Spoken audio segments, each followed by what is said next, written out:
Thanks to the existence of magic, this world has spawned many demonic caves. All kinds of demons awoke in these caves, as well as people who possess special abilities. Such people were called the Awakened.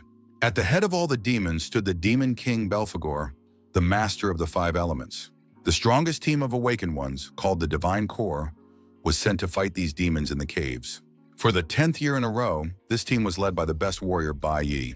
During this long period, the Divine Corps had fought many serious battles. Their mission was to cleanse the demon caves on the orders of a higher authority, whom they called God. And now the Divine Corps team had begun another cave-clearing operation. It was the 100th high-level demonic cave. It contained the most terrifying monsters, but they were opposed by serious players, such as a lightning element assassin named Lin Yue. This mission was designated as an L-class cleansing operation, and the Cloud Mage Han Shaolin also participated in it. The L-class was the highest level of difficulty for demon caves. The task was quite difficult, but after its completion, the team was rewarded with a well-deserved vacation. During the battle, Starfall was used, as well as the gravitational pull exerted by the star conductor Lucian. To deal with the demons, it was necessary to strengthen the gravitational pull and increase the power and speed of the attacks. Bai Yi handled this perfectly. After all, he was the commander-in-chief of the Divine Corps and a nuclear saint for a reason. He had perfect control over his abilities and knew how to develop the right strategy for the upcoming battle. Soon, the destruction of the Demon King Belphegor was confirmed. The team had done an excellent job. Lin Wen noted that they had finished the operation too quickly, and she even felt a little sad. She would have liked to find a couple more demon caves to entertain herself. One of the players in a black hood, whose face no one could see, said that it was a first-class mission that required all members of the unit to complete. Still, looking at the defeated demons, it felt like everything had gone too smoothly. Bai Yi said that intelligence claimed it was a special demon king with 5 elements and a hidden skill. At that moment, someone hugged the young man from behind and whispered tender words in his ear. Lin Yue clung to the commander and asked if he would treat everyone before the guys left for vacation, or suggested that they go somewhere together. Bai Yi immediately declared that they would celebrate their victory together, as usual, and do so in the holy capital. The beauty didn't like that the guy sent her away, and Han Shaolin thought that the commander didn't understand women at all. The group was making its way to the cave exit when Bai Yi noticed that one of the guys was missing. He assumed that he had stayed behind to clean up, since he hadn't even fought Benfire, as he was always too slow and preferred to slack off. The players continued on their way home, discussing the battle as they walked, when suddenly a silhouette appeared behind them. The man's hand was raised and the purge operation was activated. Suddenly, the players' bodies were attacked from behind, and they didn't even have time to react. Shaolin lay on the ground with his head smashed in a pool of his own blood, and someone had already begun to carry out the mission entrusted to him by God. Bai Yi tried to reach for his sword, but suddenly realized that his body was completely unresponsive, and he could not move his arms or legs. It turned out that all his breakfasts over the past month had been spiked with a paralyzing powder. Next, the stranger performed a divine skill, the activation of the forbidden vines. To eliminate the strongest of the players, vines were launched, entangling their bodies by their arms and legs. Bai Yi tried to talk to the attacker and find out what had happened. Could he have gone mad since the effect of the forbidden vines deprived him of consciousness and removed all his defenses? The masked man with dreadlocks said it was God's command. The L-class cleansing operation meant cleansing the players themselves. The forbidden vines continued to squeeze the players' bodies, and soon they began to lose consciousness, unable even to breathe normally. The vines continued to squeeze and twist the players, and it became clear that the situation was critical. Everyone lost consciousness, and only Bai Yi continued to cling desperately to life. The young man tried to figure out why they were being treated this way and why they were being destroyed, because the Divine Corps had never crossed the line. Bai Yi demanded an answer as to who God was and by what right they were doing this to the players. The man with dreadlocks called Bai Yi his friend and said that he was still too naive. Continuing to draw on the forbidden vines, the man declared that it was God's decision. And when God kills, he doesn't need a reason. Bai Yi's body was already starting to bleed. A little more effort and blood gushed out. The vessels could not withstand such compression. With his last ounce of strength, the young man turned to his tormentor, saying that they were comrades and had lived together for 10 years, almost like family. The guy with dreadlocks laughed when he heard this and said that they were not comrades or family. Did the commander still not understand why he had been chosen? The killer said that from the very first meeting, God had been moving these pieces, and they had always been mere pawns. All this was done only to gain their trust. The killer had to play this role for a very long time, so long that he could barely contain himself. He was almost physically sick of this company, but it was just a job, and jobs are not discussed. On May 22nd, 2125, all participants were confirmed dead. The L-class cleanup operation was complete, and it was finally time for vacation. That was how Bai Yi's life ended, and the killer with dreadlocks fired a control shot to his head. Some time passed, no one appeared in the cave. The bodies of the slain players lay everywhere, when suddenly the eyes that belonged to Bai Yi came to life. A distant voice addressed the young man and offered him a deal. Bai Yi did not understand where he was or what they wanted from him. The young man was bound by chains on his hands and feet. A stranger in a suit appeared before him and offered to say hello and discuss a possible plan of action. 5 elements swirled around the man, and Bai Yi guessed that he was Belfior, who, as it turned out, was not so easy to kill. Belphegor explained that they were in the realm of his soul, and that the entire kingdom of Nai was his life force. Belphegor did not want to waste time on empty talk and immediately suggested getting down to business. Sensing that the young man's hatred matched his own, Belphegor offered a deal. His hidden skill was called life regression. Belphegor could send the young man into the distant past, giving him a chance to change everything. Bai Yi thought for a moment. The bodies of his slain friends in the face of the hated murderer immediately appeared before his eyes. The young man agreed to accept Belphegor's offer and swore to kill the enemy. In addition, it was necessary to destroy the so-called gods sitting on their thrones. Belphegor was very pleased. As he had expected, the young man gave an affirmative answer, and so the demon prepared another gift for him. Belphegor said it was a welcome bonus and held out a heart. Bai Yi accepted it, but the young man was also interested in the price of this deal. Instead of answering, Belphegor disappeared, and darkness and silence returned. A voice from afar called the young man's name several times, and he struggled to open his eyes.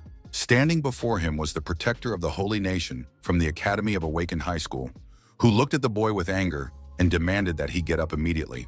Bai stared at the woman with wide eyes and realized that he had indeed returned. The boy looked at his hands and his body as a whole and realized that he was back in time before his awakening. The teacher yelled that sleeping through regular classes was one thing, but sleeping before the awakening ceremony was the height of insolence. She ordered him to stand at the back of the class immediately instead of sitting there with his mouth open. Bai Yi realized that he had returned to his school days. He didn't know whether to be happy or sad about it, because he had truly been reborn. It was incredible, but it seemed that this was how Belphegor's hidden ability worked. Bai Yi looked at his classmates, unable to hide his amazement, because he hadn't seen them in almost 20 years. The teacher continued the lesson and said that there were 5 elemental forces in this world: electrical, plant, cloud, nuclear, and stellar. Each awakened person could possess only one of these forces. For example, the teacher herself had the rather rare cloud element. Depending on how the elements connect with the body, they are divided into 3 categories: combat, support, and special. The combination of elements and roles forms different professions. The strongest guild in the school consists of a star mage, a cloud warrior, a nuclear bard, and a lightning warrior. All the students have already surpassed ordinary people by awakening their potential. Among millions, they were singled out, praised, and nurtured from childhood, and now their moment of glory has arrived. Today was the most important day in the lives of all the students, because there are almost 100 known awakened professions. They are divided from lowest to highest: dust, coal, abyss, and heaven. Each student gets only one chance to awaken.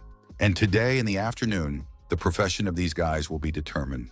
The profession will determine a person's future status in this world, and Bai Yi listened very carefully. For him, this day was happening for the second time. The boy wandered around the school grounds feeling a strong sense of nostalgia, because it was here that he had awakened for the first time. Walking through the courtyard, he saw his former friend with glasses, who had fallen right onto the road. The bespectacled boy was being bullied and teased by the older students, who called him useless trash who relied on artificial awakening. One of the guys stepped on the bespectacled boy's hand and told him not to dare block his way, and not to think he was cool just because he was about to awaken. The bully declared that for an awakened rare red rank like him, all the other boys would always be insects. It was Hong Chang Sheng. The bespectacled boy offered the bully money and apologized, saying it was his fault. The boy was frightened. Bai Yi knew this school bully. In his past life, he was always getting into fights too. Bai Yi decided that Hong was just playing with his testosterone, since he was always looking for trouble. At that moment, the teacher approached and rebuked the bully, ordering him to stop behaving that way. The woman reminded him that this was a school, not a place for robberies. He replied that the boy had provoked him and that the nerd had allegedly bumped into him. The young man was acting too arrogantly. He waved a wad of cash in front of the teacher's face and said he wanted to treat his friends to bubble tea. In fact, the young man thought that if the teacher had not been so attractive, he would have gotten her fired long ago, and she would not have had to play the heroine. Teacher Huang helped the bespectacled boy up, while the group of bullies went about their business. This time, the teacher had to give in. Passing by Bai Yi, Hong pushed him and said that when they returned, they would definitely laugh at these weaklings again. At that moment, the bespectacled boy tried to apologize to the teacher, saying it was his fault, but she did not believe him. Teacher Huang always appeared strict on the outside, but she was kind on the inside and helped the children a lot after they woke up. At that moment, the students passing by shouted that it was Teacher Huang's class's turn to go to the awakening hall. The teacher reminded the children once again that during awakening, it was necessary to remain completely calm in order to avoid injury. All the children walked one after another, and in this world there were two ways of awakening. The first way was natural awakening, as with Hong Chengsheng. This usually happened to people with strong bodies and natural gifts. Awakening occurred automatically in moments of strong emotion. The other way was through the awakening hall and was the embodiment of the wisdom of countless scientists. A person was placed in a chamber where emotions and adrenaline were strongly stimulated. As a result of this stimulation, a possible awakening was artificially provoked. Various emotions were stimulated, but each time only one energy was awakened, and a blue-collar rank profession could be lost, as is now the case with one of my classmates. Awakening was generally considered the only reset in a person's life, and it determined their entire future destiny. Soon it was Bai Yi's turn to go to the awakening chamber. The teacher advised him to pull himself together and not be lazy anymore, as he had been in class. In his past life, Bai Yi awakened as a Class E nuclear warrior. It was a dusty job, and the young man was constantly bullied because of it. Only in the S class did he awaken the rarest type. Now the young man stood inside the chamber, not knowing what he would become this time. He wanted to get the nuclear element again. Time passed, but the result did not appear. The young man was already sweating and extremely anxious. Suddenly, the system announced an error, and the boy's whole body was pierced by a sensation as if he had been struck by an electric current. This heat came from within, and then Bai Yi saw a message saying that 5 elements had been detected at once. The infinite awakening system had been activated. The indicators showed that he possessed all the elements and could now choose any class from these elements as his starting class.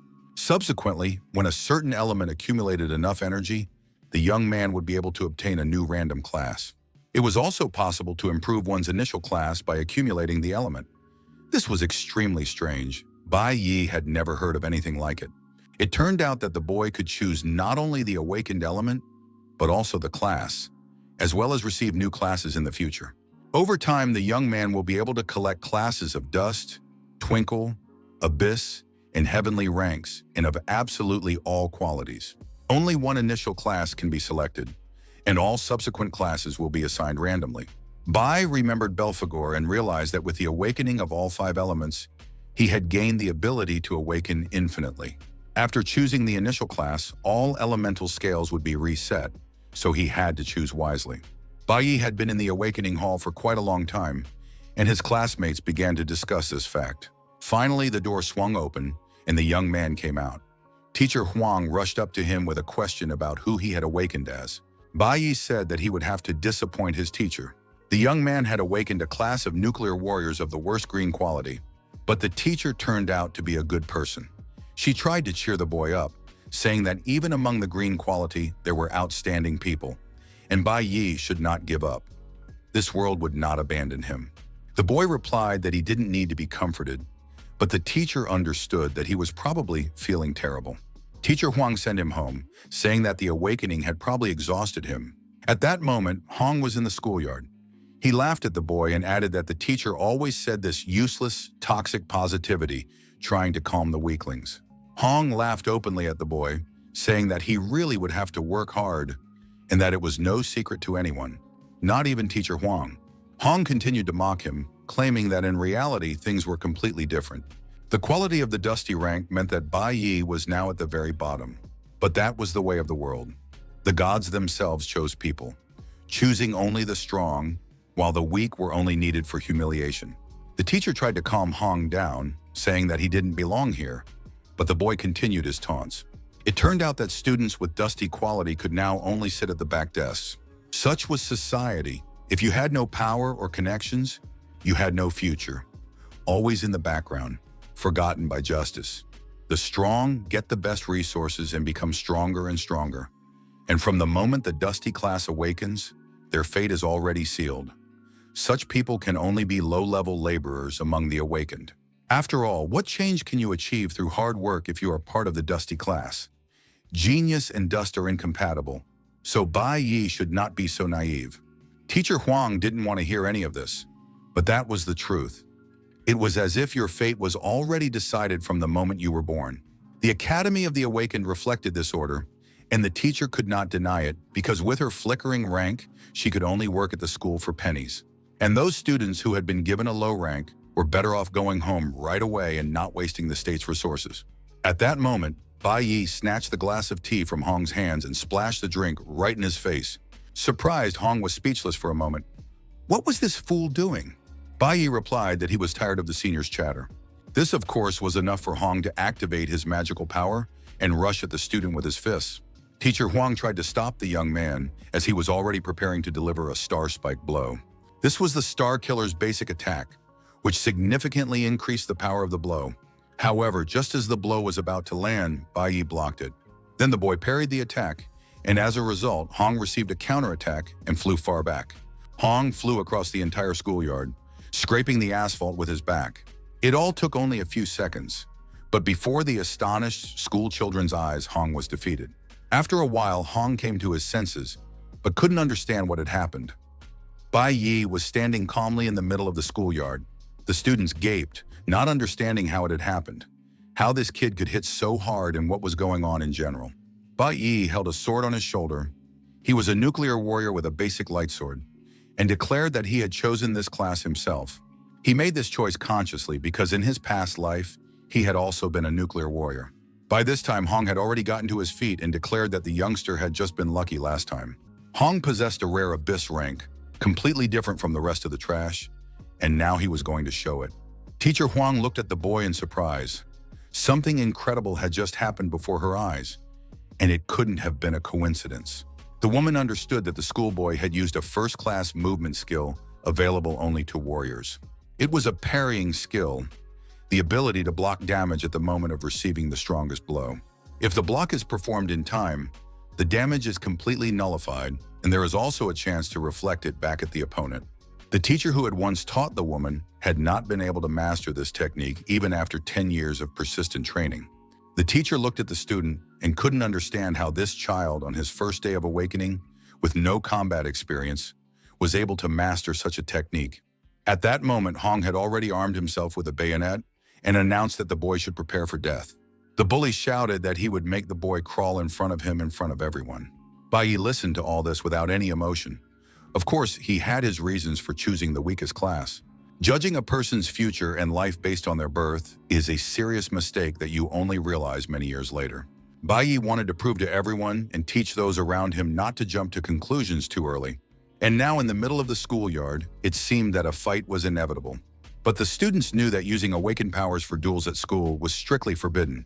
And besides, many people were watching what was happening. Hong Changsheng came from an influential family. His father was a high-ranking official, and his uncle was the dean of the school. Bai Yi's family, on the other hand, was poor and had no connections. The bespectacled boy was worried that if a fight broke out now, Bai Yi would most likely be expelled from school, so he asked the teacher to do something. Teacher Huang was distracted from her thoughts, stood between the boys and asked them to stop, reminding them that they had all just awakened and might become good comrades in battle in the future. However, Hong did not want to hear about backing down. After all, some piece of trash had dared to provoke him in front of everyone. Hong was not going to let it go, even if the boy knelt before him and begged. Bai understood that there was indeed a huge difference between them, but not in origin, but in bonuses and characteristics. Bai had just received his class, and his attribute bonus quality remained unchanged. The teacher activated her radiance, trying to stop the impending fight in any way she could. Of course, Hong's characteristics were much higher. He was a Class E star killer. At the moment of awakening, the characteristics of the Abyss rank are twice as high as those of the Dusty rank, and this gap in power is considered insurmountable. The bespectacled individual looked at his classmate, realizing that in terms of both strength and origin, Bai Yi would be completely crushed by his opponent. The bespectacled individual sincerely worried about his friend and did not understand why he would provoke someone who was much stronger, even if such people were repulsive. But in order to survive in such a cruel society, one must learn to avoid such scum and dangerous situations. And when you can't avoid them, you have to learn to swallow your pride. Only those who know how to bend and yield can survive in this world, because direct resistance is the most foolish choice. At that moment, Hong finally launched his attack, and Bai Yi knew that the boy was in for even more humiliation. Teacher Huang couldn't stop the fight and shouted at the boy to be careful. She understood that Bai Yi was going to block the blow again, but this skill consumed too much energy. Hong's attack was too powerful and his speed incredible, but Bai Yi didn't even flinch. Hun jumped towards him, raised his arm, and shouted that now the kid definitely wouldn't be able to dodge. Bai Yi smiled childishly and said that he wasn't going to dodge. Bai Yi just smiled in response and said that he wasn't even going to dodge, because he had absolutely no reason to do so. Hong activated all the speed he was capable of, but Bai Yi calmly avoided the attack, passing through his opponent as if he were air. Hong was stunned and didn't understand how this kid had managed to get behind him. In the next moment, the bully felt that he was wounded and blood spurted from his face. Hong fell to the ground, coughing and covering everything around him with his blood, anger and hatred literally shaking his wounded body. He believed that trash, like Bai Yi, belonged in the garbage dump, not in this school, and it was even more incomprehensible how he had managed to get to Hong at all. The students in the courtyard had already begun whispering to each other. No one had noticed what had happened, because the speed was so astonishing that it seemed to the kids that Hong had simply fallen on his own. The bespectacled boy chuckled quietly, enjoying the moment that his tormentor had fallen, while the teacher tried to understand what had happened. But this time she also did not see how it all happened. But Bai Yi's classmate and the girl with the pink bob who had been watching the quarrel looked very thoughtful, and it was clear that she didn't believe the version about Hong falling. At the moment of the attack, Hong again activated his unique warrior skill, swiftness, and it was an improved form of swiftness with an instant flash. But what Bai Yi did in response and how he managed to wound his opponent remained a mystery to absolutely everyone. The girl saw how easily Bai Yi won, and that he had not only mastered the highest level of basic warrior skills, but also applied them flawlessly in battle. Less attentive students couldn't understand what was happening to Hong Changsheng today. His opponent didn't even have time to move, and he was just a young kid, so they felt awkward and ashamed for him. Bai Yi remained completely calm on the outside, checking his stats and noticing that fighting with his profession gave him experience, and defeating an enemy of a certain element gave him elemental points. This time he got 50 points, but it was too little. The young man wanted to start clearing the labyrinths as soon as possible. He needed to level up and advance faster than before. Bai chose the nuclear warrior because as he advanced in class, he gained unique characteristics and extremely powerful skills. By this time, Hong had already managed to clear his throat and demanded that his opponent not even think about leaving. Armed with his dagger, Hong prepared to attack the student from behind, determined that this time he would definitely kill him. However, at the last moment, he heard a stern voice saying, "Enough," belonging to the dean of the junior department of the Academy of Awakening, Hong Lian. The dean asked his nephew if he hadn't disgraced himself enough already. The man announced that everyone was probably tired of awakening, so it would be better for the other students to go home because the weekend had arrived and they could relax and enjoy their time off. The dean told the children to tell their families about their awakened professions and to have a wonderful time at home. When the group of onlookers gradually dispersed, Hong Liang turned to Bai Yi and asked if he didn't know that fighting was strictly prohibited at school and how he could have allowed such a thing to happen. Bai Yi was a little shocked by this encounter. Having just been reborn, he hadn't yet realized that he had returned to the past 20 years ago, which meant that everyone was still alive. Bai Yi suddenly remembered that something else had happened on the day of his awakening in his past life, and the young man clutched his head in his hands, wondering how he could have forgotten. Ignoring the cries of the teacher and the dean, Bai Yi ran away at full speed. Hong Liang turned to the teacher and said that she had better keep her student under control. This time, he would pretend that nothing had happened and would not make a scandal out of it. Teacher Huang understood that she could lose her job because of this situation, so she bowed low to the dean and asked for his forgiveness. In the dean's office, his nephew Chang Sheng told his uncle that the guy was just lucky. If that coward hadn't run away, Chen Sheng would have punished him and would never have lost. However, the dean had a completely different opinion. He said that this was complete nonsense, and that his dim-witted nephew didn't even understand what Bai Yi had done to him. The dean understood that the moment Chen Sheng rushed to attack, the boy used a high-level skill, instant flash. But more importantly, before he teleported, in that brief moment before Chen Sheng collided with the boy, he found the most vulnerable spot on his body and struck so hard that he completely broke through his defense. This whole series of movements was performed using only the warrior's basic abilities, but even the dean, with all his combat experience, would not have been able to execute it with such precision. The whole fight between the boys looked as ridiculous as if a top-level professional fighter was playing with a child, using only basic controls. At that very moment, Bai Yi was running through the streets of the city, unable to feel his legs. The young man covered a huge distance at maximum speed, thinking that after his rebirth, besides revenge, he had something else to do. Finally, Bai Yi stopped exactly where he thought he needed to be right now. The guy was out of breath and couldn't catch his breath. Looking at the house, he thought that this was exactly the place. Memories flashed through his mind of a boy covered in blood and a man who was very aggressive and strong. Bai Yi knew he had to stop this at any cost, even if it meant giving his life. At that very moment, exactly 20 years ago, a concert was on TV, and a man was sitting on the couch watching the program. It was something very funny, and the man laughed out loud, enjoying what he saw.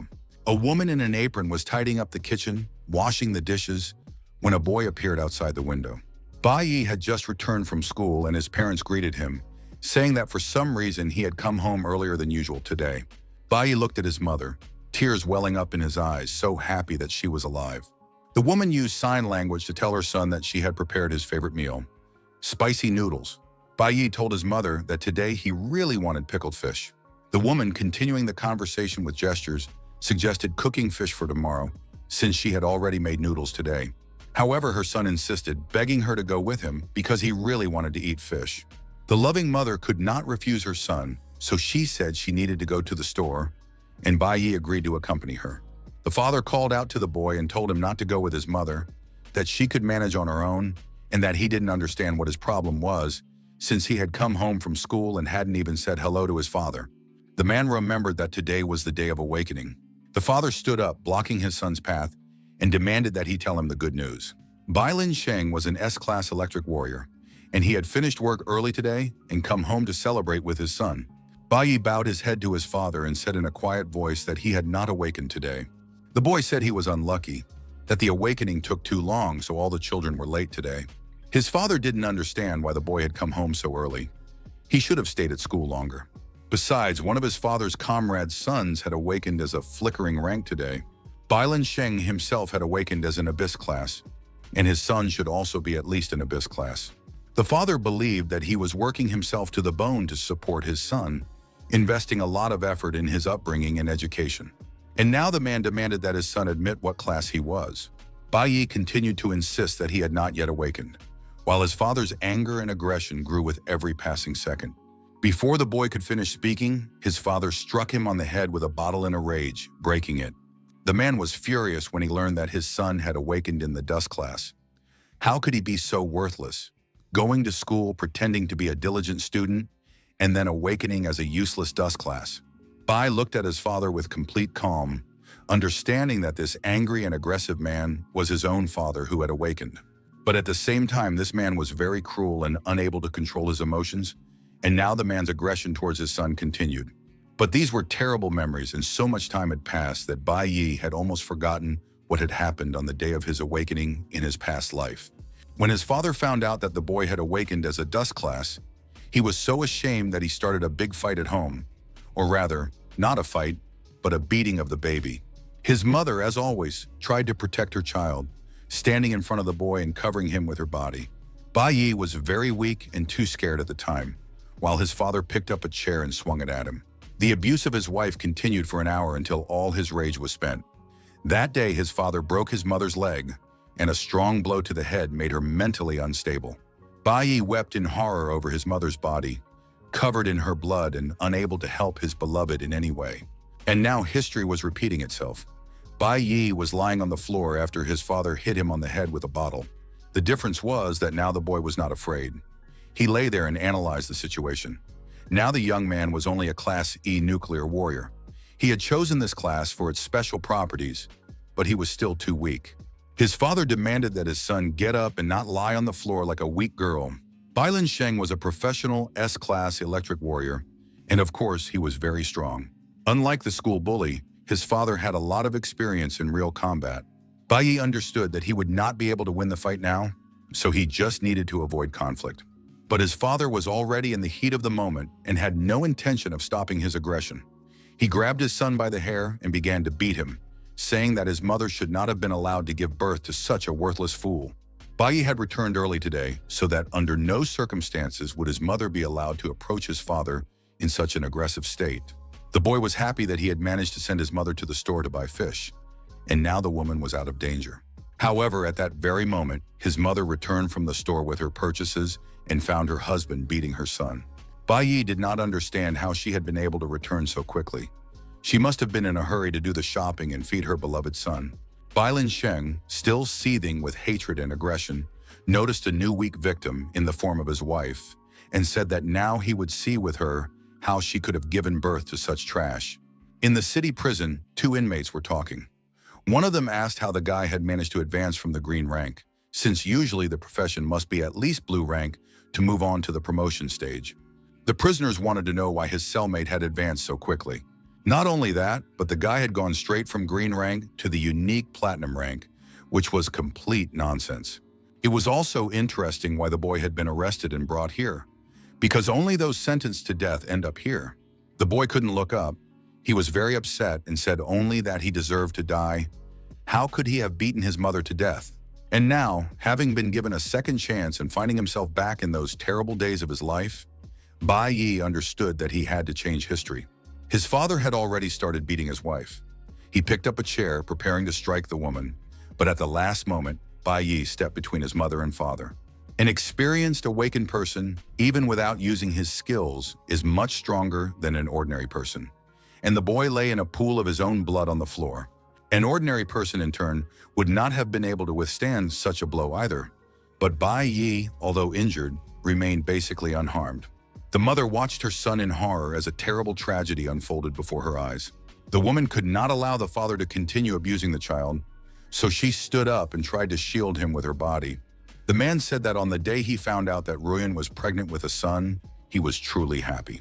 He thought that hope had returned to the Bai family, but it turned out that she couldn't give birth to a son, only some weak insect and trash. So the man grabbed a chair and moved towards his family. The Bai family still had to rely on Lin Sheng to restore the glory of their ancestors. But now it turned out that this worthless trash, his son, had awakened with the most useless green-ranked profession, a nobody who couldn't even get promoted. All because of the useless genes of his stupid wife. The man swung the chair, intending to continue beating his spouse. Bai Yi used a flash of speed and stood in front of his mother, pushing his father into the other corner of the room. Bai Yi held a sword in his hands, shielded his mother with his body, and told his father not to dare touch the woman. This reaction surprised the man and even pleased him. It seemed interesting and a good sign. Despite the wound he had received, it showed that his son had grown up. However, the man was not going to calm down and, in a new fit of aggression and anger, moved towards his loved ones. Bai Yi understood that the fight with his father would take a little longer. First, he had to block him, right at the moment when his father was about to strike. The parry was executed in time, and now there was a chance to reflect physical damage back to the enemy. But his father was too experienced a warrior, and of a higher class. He broke through directly, and soon the boy's sword was broken, and the difference in strength was enormous. Bai Yi felt his ribs ache intensely. It seemed as if they were about to break, and blood flowed from his broken nose and face. Bai Linsheng did not calm down when he saw that the boy was holding his own. His anger only intensified, for his son had dared to disobey his respected father. The man used heavy black lightning accompanied by tremendous speed, and all his attacks had the effect of an electric shock. At that moment, the father was no longer human. He had become a real monster, indiscriminate in his path. Bai Yi knew that there was no way he could dodge it, but he still tried to block the blow or at least minimize the damage. At one point, Bai Linsheng was even surprised that his weak son had a backbone, although he still considered his profession too weak and therefore decided to beat the boy to death. Deflecting his father's attacks, Bai Yi understood only one thing. In this life, he would not allow the tragedy to repeat itself. Once again, his father armed himself with a chair and began shouting that his son was not cool just because he woke up as trash, and that the kid had to understand who was the boss in this house. The man raised the chair above the bodies of his loved ones. At that very moment, there was a loud knock on the door, and unfamiliar voices demanded that it be opened immediately. Bai Linsheng was extremely unhappy that someone dared to ruin such a moment. Bai Yi, on the other hand, thought with relief that they had finally arrived. The man went to the door, opened it, and asked who was there and why they were banging so loudly. Two men stood on the threshold, the captains of the inspection and investigators. They asked why it took so long to open the door and what they were doing there. Linsheng was surprised to see the deputy captain at the door of his apartment. The captain replied that they had received a report that a wanted criminal had been seen near this building. That's why they were now going door to door. The captain then showed them a picture of the wanted man and asked if they had seen anyone suspicious. Linsheng relaxed, realizing that they weren't talking about him. He said that he saw this criminal on TV every day and would definitely report it to the authorities if he appeared nearby. At that moment, Bai Linsheng's frightened and beaten wife and son were hiding in the back of the apartment. The inspector noticed the boy, pointed at him, and asked what was wrong with the child. Linsheng put his hand on the inspector's shoulder and said that the silly boy had been careless and fallen while his father was at the store, and that the deputy captain shouldn't worry about such a trifle. But at that moment, Bai Yi loudly and publicly declared that this was not true. His father had beaten him. The man did not expect such betrayal from his weak son. A new wave of anger and hatred flared up in him. Literally 20 minutes before returning home, Bai Yi called from a payphone and told the police that he had seen Snow, whose photos were posted all over the city nearby. The boy knew that the entire police force would be mobilized if they received information about Snow, but he did not expect them to arrive so quickly, even though there was plenty of time. His father began to assure the inspector that the boy was just joking, because he couldn't raise his hand against his own son. It would hurt him too. However, Bai Yi listed that the man had hit him with a stool on the arm, a bottle on the head, as well as with his fists and feet, and all the wounds could be officially recognized as beatings. This information alarmed the inspector, who was well aware of the consequences for those who had awakened, could not control their aggression, and harmed those around them. Strict laws applied. If the offender posed a potential threat, he was subject to immediate arrest and subsequent imprisonment for 15 days. The inspectors immediately drew up all the documents, knowing that they were obliged to respond appropriately. Bai Linsheng looked at his son with incomprehension and asked through clenched teeth if he was completely out of his mind. But at that moment, the inspector announced to the man that he was officially under arrest and had the right to remain silent. Linsheng again couldn't control his aggression and lunged at his son, calling him a little bastard. The inspectors immediately warned that measures would be taken if he resisted arrest. Before the door slammed shut, the father shouted that he would return and get his son. As soon as his father was taken away, Ruyun immediately rushed to her son and began to hug him, while the boy told her that everything would be fine now. This time, Bai Yi was able to protect his mother, and he had 15 days left, exactly how long it would take for his father to be released. The boy calmed his sobbing mother and told her not to worry. This was the last time, and he would have enough time to become stronger. Bai Yi would not allow his father to raise his hand against him again, especially since he had managed to steal the key to the safe. Bai Yi knew that for the sake of the items stored in the safe, his father had betrayed his comrades without hesitation. It was this very thing that had allowed him to rise from the bottom of the E-class to the S-class. And now Bai Yi approached the safe. The boy opened the safe with the key, knowing that his father had always kept this thing in his room and hidden it even from his family. In his past life, Bai Yi only learned of the existence of this thing after his father's death. The young man took the blade out of the safe, with which he would be able to clear the demon cave on his own. At that time, only caves allowed one to change classes, but now they were all under the control of God, and only members of the guild were allowed to enter. The only caves accessible to Bai Yi were those controlled by the school, as well as the secret demon caves that the boy had learned about in his previous life. Bai Yi immediately went to one of these secret caves. Its level and difficulty were unknown. The boy understood that he had to become the fastest and surpass everyone else. In the inspection department, in the detention room behind bars, was Bai Linsheng. The police discussed that today the alarm had gone off for the entire security team, but in the end they found nothing. But that wasn't so important, because if rebels were involved, they couldn't relax. Even the head of the inspection had arrived in the city. If it turned out that snow was really in the area on the day of the holiday, it would be a big problem. The inspector asked what they would do when the captain returned, but his colleague interrupted him, saying that such topics should not be discussed here. Lin Sheng took advantage of the situation, banging on the bars and begging the deputy chief inspector to spare him, assuring him that this was the first time he had been in such a situation and that he would never do it again. Lin Sheng said that he had heard that the deputy was about to have a baby and that his friend had opened the best postnatal care center in the area. This information alarmed the deputy. He realized that someone was trying to bribe him, and Bai Lin Sheng had previously been a member of the guild. Now he was a disgrace to all inspectors. How could he have sunk to such a state? The deputy inspector said that if the bribery came to light, it would be more than just an arrest. So it would be better to rest quietly until tomorrow, when the man would be transferred to the prison for the awakened. The inspector slammed the door and suggested that Bai Linsheng just lie down and rest. Left alone, Linsheng was literally boiling with anger and hatred. He planned to destroy his snotty-nosed son. Bai Riyun slept peacefully in her bed, while her son thought about how he could become stronger as quickly as possible before his father was released from prison. The boy did not go to sleep that night. He understood that the demon caves were the only option to explore in order to increase his strength. Demon caves could appear anywhere. They were a different space parallel to the human world, and the entrance to them was through a door that appeared out of nowhere. Most demon caves were taken under the protection of guilds immediately after their discovery. Demon caves contain many demonic creatures and demonic ore resources. This made demon caves the best place for awakened individuals who wanted to develop their abilities. However, such caves were extremely dangerous and usually required a team to enter after official inspection.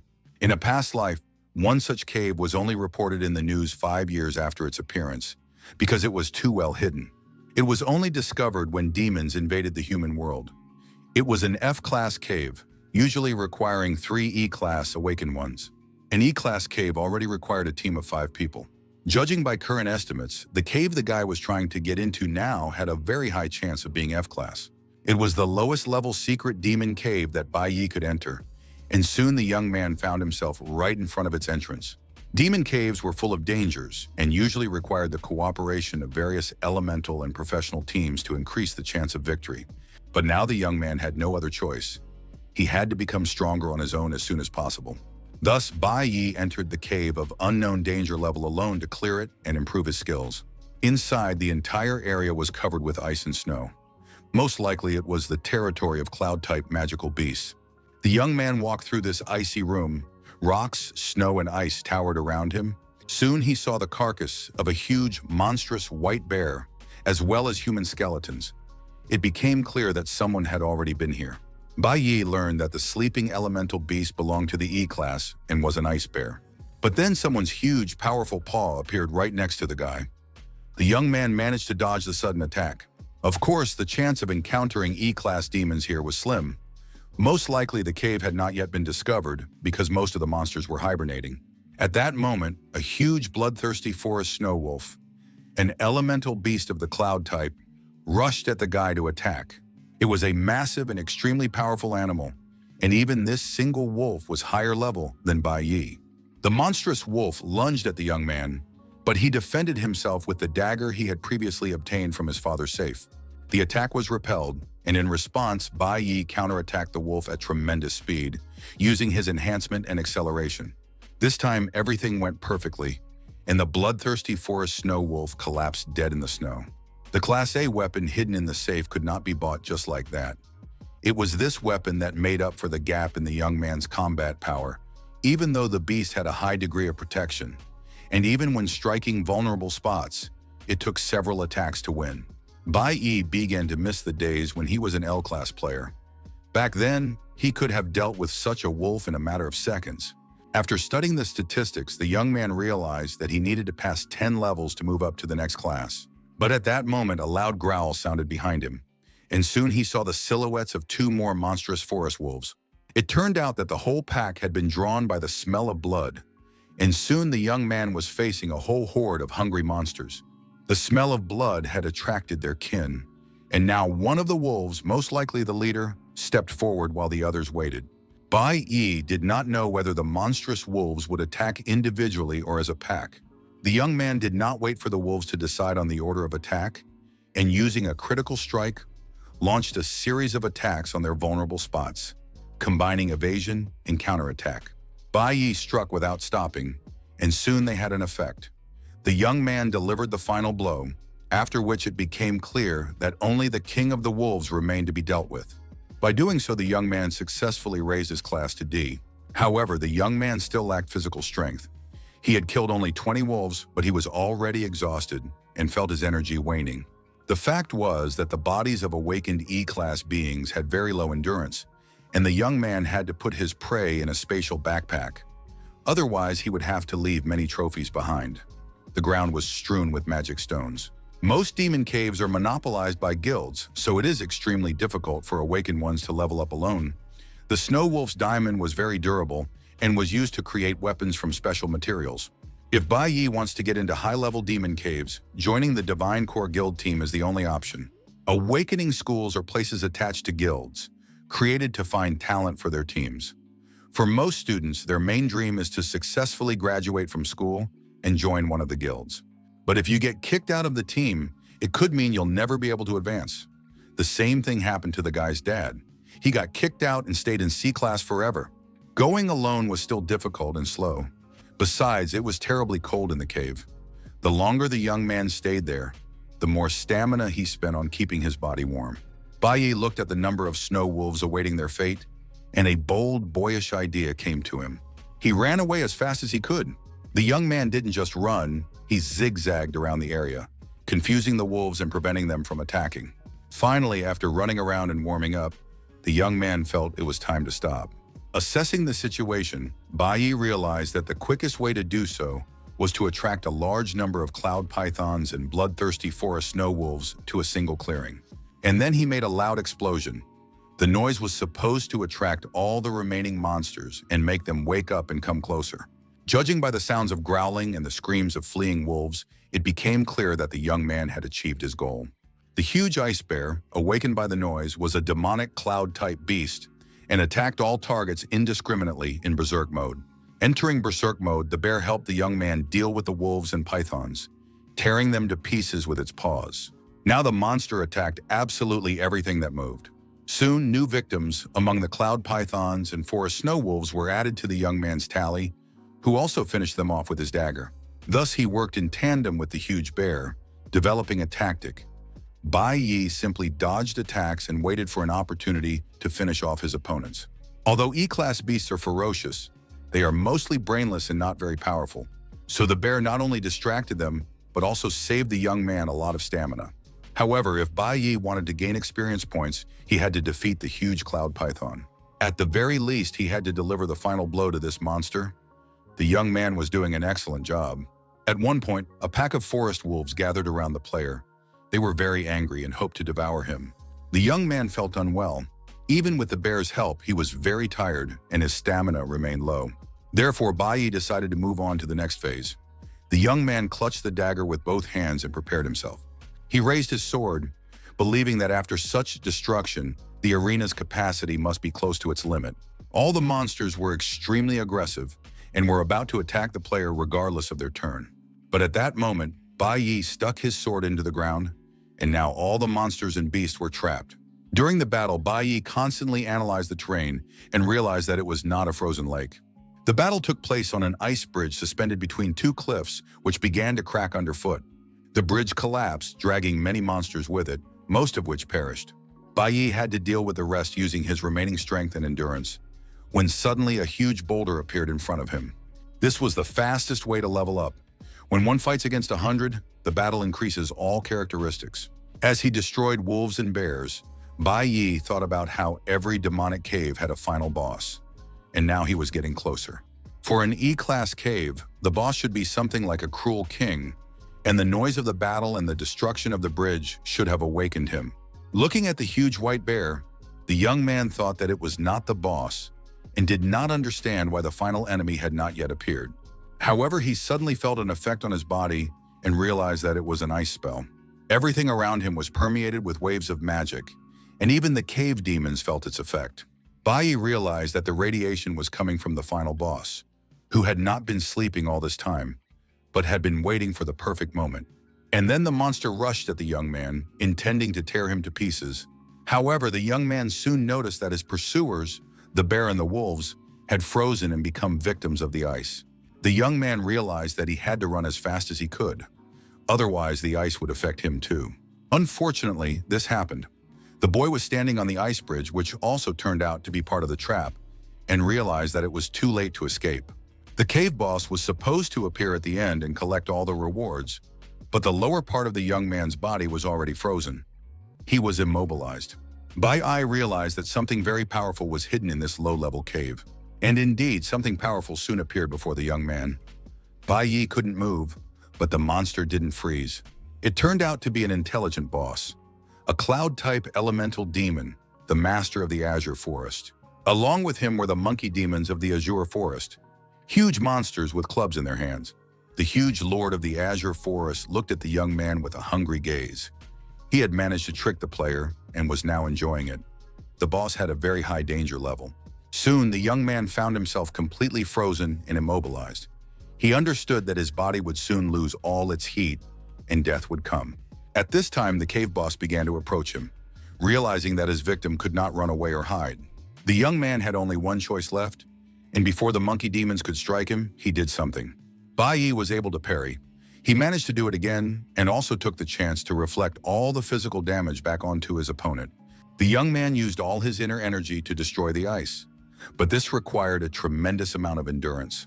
Bai Yi knew that he would not be able to repeat such a feat again because he needed time to recover in order to cast such a powerful spell. But before that, he had to win. Just then, the huge ice bear, awakened by the noise, also thawed, activated, and came out to meet him. Bai Yi knew that the nuclear element was inherently opposite to the cloud element, and he had to use this information to his advantage. With his current low stamina, it would be extremely difficult to defeat even these two monkeys. And if the same number of bears and snow wolves appeared, the guy's chances would be slim to none. Bai Yi withstood the attack. However, he understood that he needed to do something else because he lacked physical strength. After repelling several more attacks, the young man was barely standing, and at that moment, the monster's attacks continued. The guy barely avoided the attack, managing to jump aside. In addition, the environment was too cold, and the guy's endurance was almost at its limit because he still needed to warm up his body. The final boss looked at his victim, realizing that victory was his, and laughed inwardly at the young man. But then suddenly an icy storm broke out. Bai Yi didn't understand what was happening. He knew that the skill's cooldown time had already passed. In his past life, the young man had repeatedly faced all kinds of difficulties. Through these trials, Bai Yi had trained his perception of opportunities. But now the guy had only two options. The first option was to stay and continue fighting, but the player's endurance was already at its limit. Even if he could withstand all the damage and defeat several high-level beasts, his chances of survival would be zero. The second option was as follows. He could try to escape from the monsters again. Bai Yi ran to the edge of the cliff and jumped. But at the last moment, the ice caught his leg, and the young man was frozen again. The ice rose very quickly up his body, and now Bai Yi looked like a popsicle on a stick. The final boss watched the player with satisfaction. He enjoyed playing with this guy. Soon, the thin bridge connecting Bai Yi to the ground broke, and the young man fell deep into the ravine. At that very moment, there was a knock on the door. The woman thought her son was sleeping late because it was his day off. But when she entered the room, she was disappointed to find that her son was not in bed, and the bed had not even been made. There was a note waiting for her on the bedside table. This seemed suspicious at first because Bai Yi usually warned his mother instead of leaving notes. Ruyan realized that something unusual was happening to her son. The woman felt that after returning home from school, the boy had become a completely different person, and this greatly alarmed his mother. An underground river flowed through the gorge between the rocks, and the remains of the dead demonic beast floated in it. When the ice bridge broke, a huge number of these demons fell through, and now the young man was counting how many demonic monsters he had killed and how many of them had simply died. Falling to the bottom of the gorge from above, Bai Yi remembered that there should be a river at the bottom of the gorge. This gave him hope, and the young man hoped that he would not die after such a serious fall. And that was his second option, which remained his only chance of survival. However, when the boy fell into the water, he had to break the ice around him again, which took up almost all of his stamina. In addition, falling into the river from such a height had damaged his body too badly. Bai Yi hoped that he had not yet reached his limit, and at that moment, when the guy was suffering from severe blood loss, weakness, and hypothermia, a huge dynamic monster appeared on the riverbank. It was the Ice Lord, a demonic beast of the cloud element that took the form of a saber-toothed tiger. Memories flooded his mind when someone raised a glass and said that the young man had returned, but didn't even invite him to drink. It was Lin Yue, who wanted to hug her friend as soon as possible. Lucian asked if they could quietly eat foie gras with rice today. A hooded team member studied a stand with various data and asked Bai Yi to explain it to him and help him understand. His mother was also there and asked the young man if he had a headache. The demon from the cave, the final boss, was also there and wanted something from the guy. Of course, his father was there too, wishing his son to go to hell. Everything around him was covered in blood, and his father's silhouette began to disappear under the blood because the guy had reached his limit. Bai finally woke up from the nightmare and realized that he had no limit and couldn't just die right now. All his regrets, which had just flashed through his mind like a kaleidoscope, were only regrets from his past life. However, now he had to deal with the Ice Lord. Bai Yi grabbed the monster by its huge fangs with his bare hands. The guy didn't have time to get his weapon. Bai Yi was not going to repeat the mistakes of his past life under any circumstances. After all, the young man had already lost everything once. So now he worked manually, like a real dentist who needed to pull out the monster's bad tooth. Bai Yi had already died once and had no intention of repeating it, so he simply tore the Ice Lord apart with his bare hands. Suddenly, the young man felt a great surge of strength and energy. He began to rise, realizing that a real transformation had taken place within him.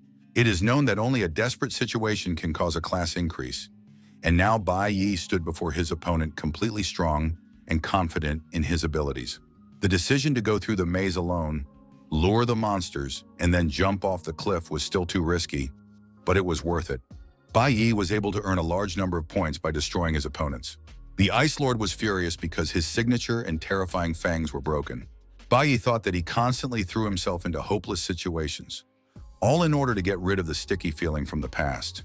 This terrible feeling of regret that he had failed to save his family and loved ones, these extremely strong emotions triggered a maximum release of adrenaline. And now, thanks to the adrenaline, the process of advancement and enhancement of all the body's capabilities and abilities began. He failed to level up, but he did learn an advanced skill. It wasn't enough to level up, but the guy was able to master the ultimate skill ahead of time. And now he possessed the core of the Holy Swordsman, and it was time to clear out this cave once and for all. Now the young man killed monsters with a single blow and did not waste his strength on repeated attacks. Bai Yi activated Pure Land and cut down several enemies at once with a single movement of his hand. Soon the Ice Lord was also defeated. The young man gained a large number of profession points. In addition, his health was restored and his endurance increased. Now Bai Yi felt quite comfortable. The young man immediately received the title Wanderer of the Ice Fields and also reduced the damage from cold. Bai Yi was going to learn the ultimate skill Sanctuary and then return to deal with the boss. Having reached the 8th level of the E-class, the guy felt that killing monsters of this class had become very easy. In addition, he now hardly felt the cold. Sanctuary can accumulate all damage received and release it at once on a group of enemies. It is activated only after sufficient fatigue and damage have been accumulated. Bai Yi climbed up the rock to reach the final boss and the monkeys. With the help of Sanctuary, the guy's stamina was fully restored. He didn't know how much time he had spent in this cave, but he felt he needed to hurry or his mother would start to worry. Climbing up from the gorge, a gazebo-like house appeared before the boy's eyes. It had no front wall, and someone was sitting deep inside the building. Monkeys were hanging by their tails along the entire length of the gazebo, fast asleep. In the back sat the final boss, who was surprised to see the boy in front of him again. Bai broke into the house with the ice bear he had just defeated. The young man greeted the monster, saying that finally they had met again. At that very moment, Ruyun was literally beside herself with anxiety. The woman was worried about her son, who still hadn't returned. In fact, it was unclear where he was. Bai was almost fine and was known to be in the demonic cave in the final boss's house, which he had almost completely destroyed. Several monkey defenders in the final boss's guards appeared before the young man. Before he could reach the boss, he had to deal with them. Bai was very pleased that he would finally be able to complete this task because he needed to go home. The huge carcass of the slain bear knocked down the monkeys and a few snow wolves as well. One of the monkey guards rushed over the dead bear's body toward the young man to fight him. Bai dealt with the attack with absolute ease, and the demonic monkey was immediately defeated. With a single movement of his hand, Bai ripped its belly in half, leaving it no chance. The final boss watched this battle very closely, realizing that he too would have to join the fight. Finally, when his guards were no longer alive, the final boss attacked the player with his staff. Bai felt the effects of the ice storm on his body again. However, now it did not have the same effect on him as the first time, because the young man already had immunity. Bai activated his cloud element resistance effect, and the damage from the cold was successfully mitigated. After that, the young man himself rushed into the attack. The final boss was still protected by his demonic monkeys, ready to fight to the last. Bai was already tired of this situation. Besides, he wanted to go home as soon as possible, but the young man understood that as soon as he dealt with the boss, he would be able to reach D-Class. The guy used lightning flash, and several demonic monkeys were killed instantly. The final boss was left without his staff because his hand, along with the staff, had been cut off and thrown away. The boss was bleeding profusely and still couldn't figure out what to do next. Bai delivered a series of slashing blows to finish off his opponent. Thus, the leader of the Cloud Mages, the King of the Blue Forest, was successfully defeated. Bai received 1,000 experience points. The player was successfully promoted to a Nuclear Class D fighter, and now his current opponents were no match for him. In addition, a huge number of items were waiting to be picked up. Judging by the number of these items, the guy would soon awaken a new profession. Bai was so absorbed in the battle that he completely forgot about this pleasant bonus. And just at that moment, a notification arrived that the new profession had been successfully obtained. It was the profession of Cloud Mage, which could be changed at any time, giving a huge number of bonuses. In addition, its characteristics were almost the same as those of a D-rank warrior. The monsters in the dungeon watched with interest as the player became stronger and more powerful right before their eyes. But since things had turned out this way, it was necessary to test his new abilities on these demons. Bai successfully switched to Cloud Mage mode. After that, the guy pointed his staff at his opponents and decided to try out a new profession that he had never had before. Ruyun was still sitting in the room, waiting for her son to return. The woman was so nervous that she couldn't think of anything good. Suddenly, the apartment door opened slightly, and Bai entered the room. The young man apologized to his mother for keeping her waiting so long. He was holding a bag in his hands. The woman, bursting into tears of joy, rushed to hug her son. Bai said that he had a proposal for her and that he would tell her everything now. Her son suggested moving far away from this place. Using his magic bag, Bai had obtained about a dozen of the most valuable artifacts in addition to his main weapon. He met with the buyer and showed him the magic stones. The man said that next time he would be able to buy them for a good price, but his offer was too low. Bai decided not to sell them to him, saying that he would find another buyer for such valuable cores. Although the guy was young, he knew his stuff. In his past life, he had known many merchants with a knack for magic, so he was sure he could sell these items at a profit. As a result of the sale, the young man got a large sum of money, and with this money he was able to rent excellent housing for himself and his mother. The woman had never had a happy day before, and now she looked at the proposed accommodation with apprehension. Bai wanted his mother to enjoy life this time. Besides, they could now afford a comfortable, modern, large apartment. The deal was closed that same day, and the move took place. The boy had not seen his mother so smiling and happy in a long time as she went about her usual household chores. In the evening, sitting in his new room, Bai summed up his first day in his new home. He had already figured things out, moved up to Class D, and even gotten a new profession. But thoughts of his father never left the boy. The man was still in prison, and he couldn't relax. Bai Yi understood that until the issue with his father was completely resolved, he could not calmly pursue revenge. While thinking about his plans, the young man crafted an item. Soon he made himself a magic stone filled with an element that he could carry with him. This stone increased the effect of magic by 1.5 times. Bai Yi thought about the fact that he would have to go to school the next day, and that it was time to start looking for that very thing. But that would be tomorrow. At that very moment, in another place, a man stepped out of a magical window. His assistants reported that the master's results had improved significantly compared to the previous time. His sister approached him, bringing him a bottle of water and suggesting he take a break. However, the boy threw the bottle away, saying that while there was still time, he needed to go to the next maze for further training. This was Hong Changsheng. He wanted no one to progress faster than himself, and during the test he was going to show everyone who the real genius was. The girl stood by the window, looking at the sleeping city, and at the same time studied the data recorded on a piece of paper. She made sure that there were no golden professions among those who had awakened this year. It seemed that there was nothing to count on in this combat simulation. The first happy and peaceful Monday morning had arrived. Ruyun prepared a delicious breakfast and looked at her son with pleasure. The boy was in a great hurry, shoveling breakfast into his mouth. It turned out that he had overslept and was upset that his mother hadn't woken him up. The woman admitted that she felt sorry to disturb his sweet sleep, but even if he was late, nothing terrible would happen. Bai Yi really did get a good night's sleep because he hadn't had such a peaceful sleep in a long time. Besides, it had been a long time since the young man had eaten breakfast with a light heart. At that moment, his mother asked him about a gift. Bai Yi didn't understand why his mother suddenly wanted to give him a gift, and now she was asking him what books or toys he would like to have. The woman pointed to the calendar, because next Friday was Bai Yi's birthday. Indeed, the young man had been so busy that he had completely forgotten about his birthday, which was coming up soon. It had been a long time since his mother's death, and no one had celebrated his birthday since then. Over time, the young man even forgot about it, and now he couldn't understand what he really wanted because he already had everything he wanted. The only thing the young man wanted was to achieve his next goal, and that goal was very serious. Bai Yi wanted to kill the villain who had destroyed his entire team, including the young man himself, the man in the mask with dreadlocks. At the Academy of the Awakened, it was the first day of training after the awakening and the weekend, when all the guys had rested at home. One of the teachers announced that now they would undergo hellish training for combat simulation. He really wanted none of the students to doubt the importance of the testing. After all, the Academy of the Awakened is a secondary school under the control of the Divine Guild, and the Guild will monitor every step the students take. The combat simulation is the first stage on which the students will perform after their awakening. This battle will be their final assessment upon graduation from secondary school and will be broadcast live.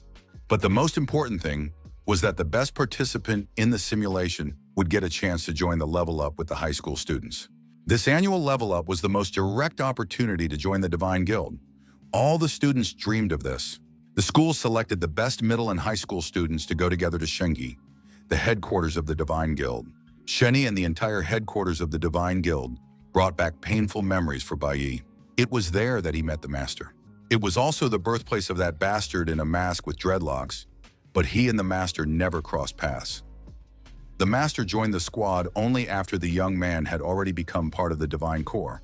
To find him now, he had to score high on the assessment and get promoted. That was the fastest and surest way. The classmates were very excited about the upcoming combat simulation. It was scary and exciting. They said that the simulation would take place in a demonic cave, and the guys weren't sure they could handle it. The instructor said it was time to start the official training. The first stage was physical training. First, everyone went to the gravity room where they had to do 10 shuttle runs. Some of the guys tried to cheer themselves up and motivate themselves, confident that they could handle this task and do twice as much. Bai said something to the teacher, saying that he didn't want to train in this hall. The teacher was very surprised. He said that he had already heard about Bai Yi's conflict with Hong Changsheng, but that didn't mean that just because the boy had won in the courtyard, he would be able to defeat the red professional without training. Bai Yi said he wanted to undergo more specialized training. The teacher wanted to know what the young man meant. The teacher didn't like that a schoolboy thought his current training method was wrong, because physical training is always necessary for everyone. Bai Yi agreed that physical training was necessary, but in his opinion, Shuttle running was only suitable for warriors, assassins, and other professions that required speed and coordination. But magicians and spellcasters did not need it. It was better for them to go to the elemental hall and train their control over the elements, because training should be different due to differences in attributes and habits. The teacher was already starting to get angry. It seemed that his student even knew better how to do his job.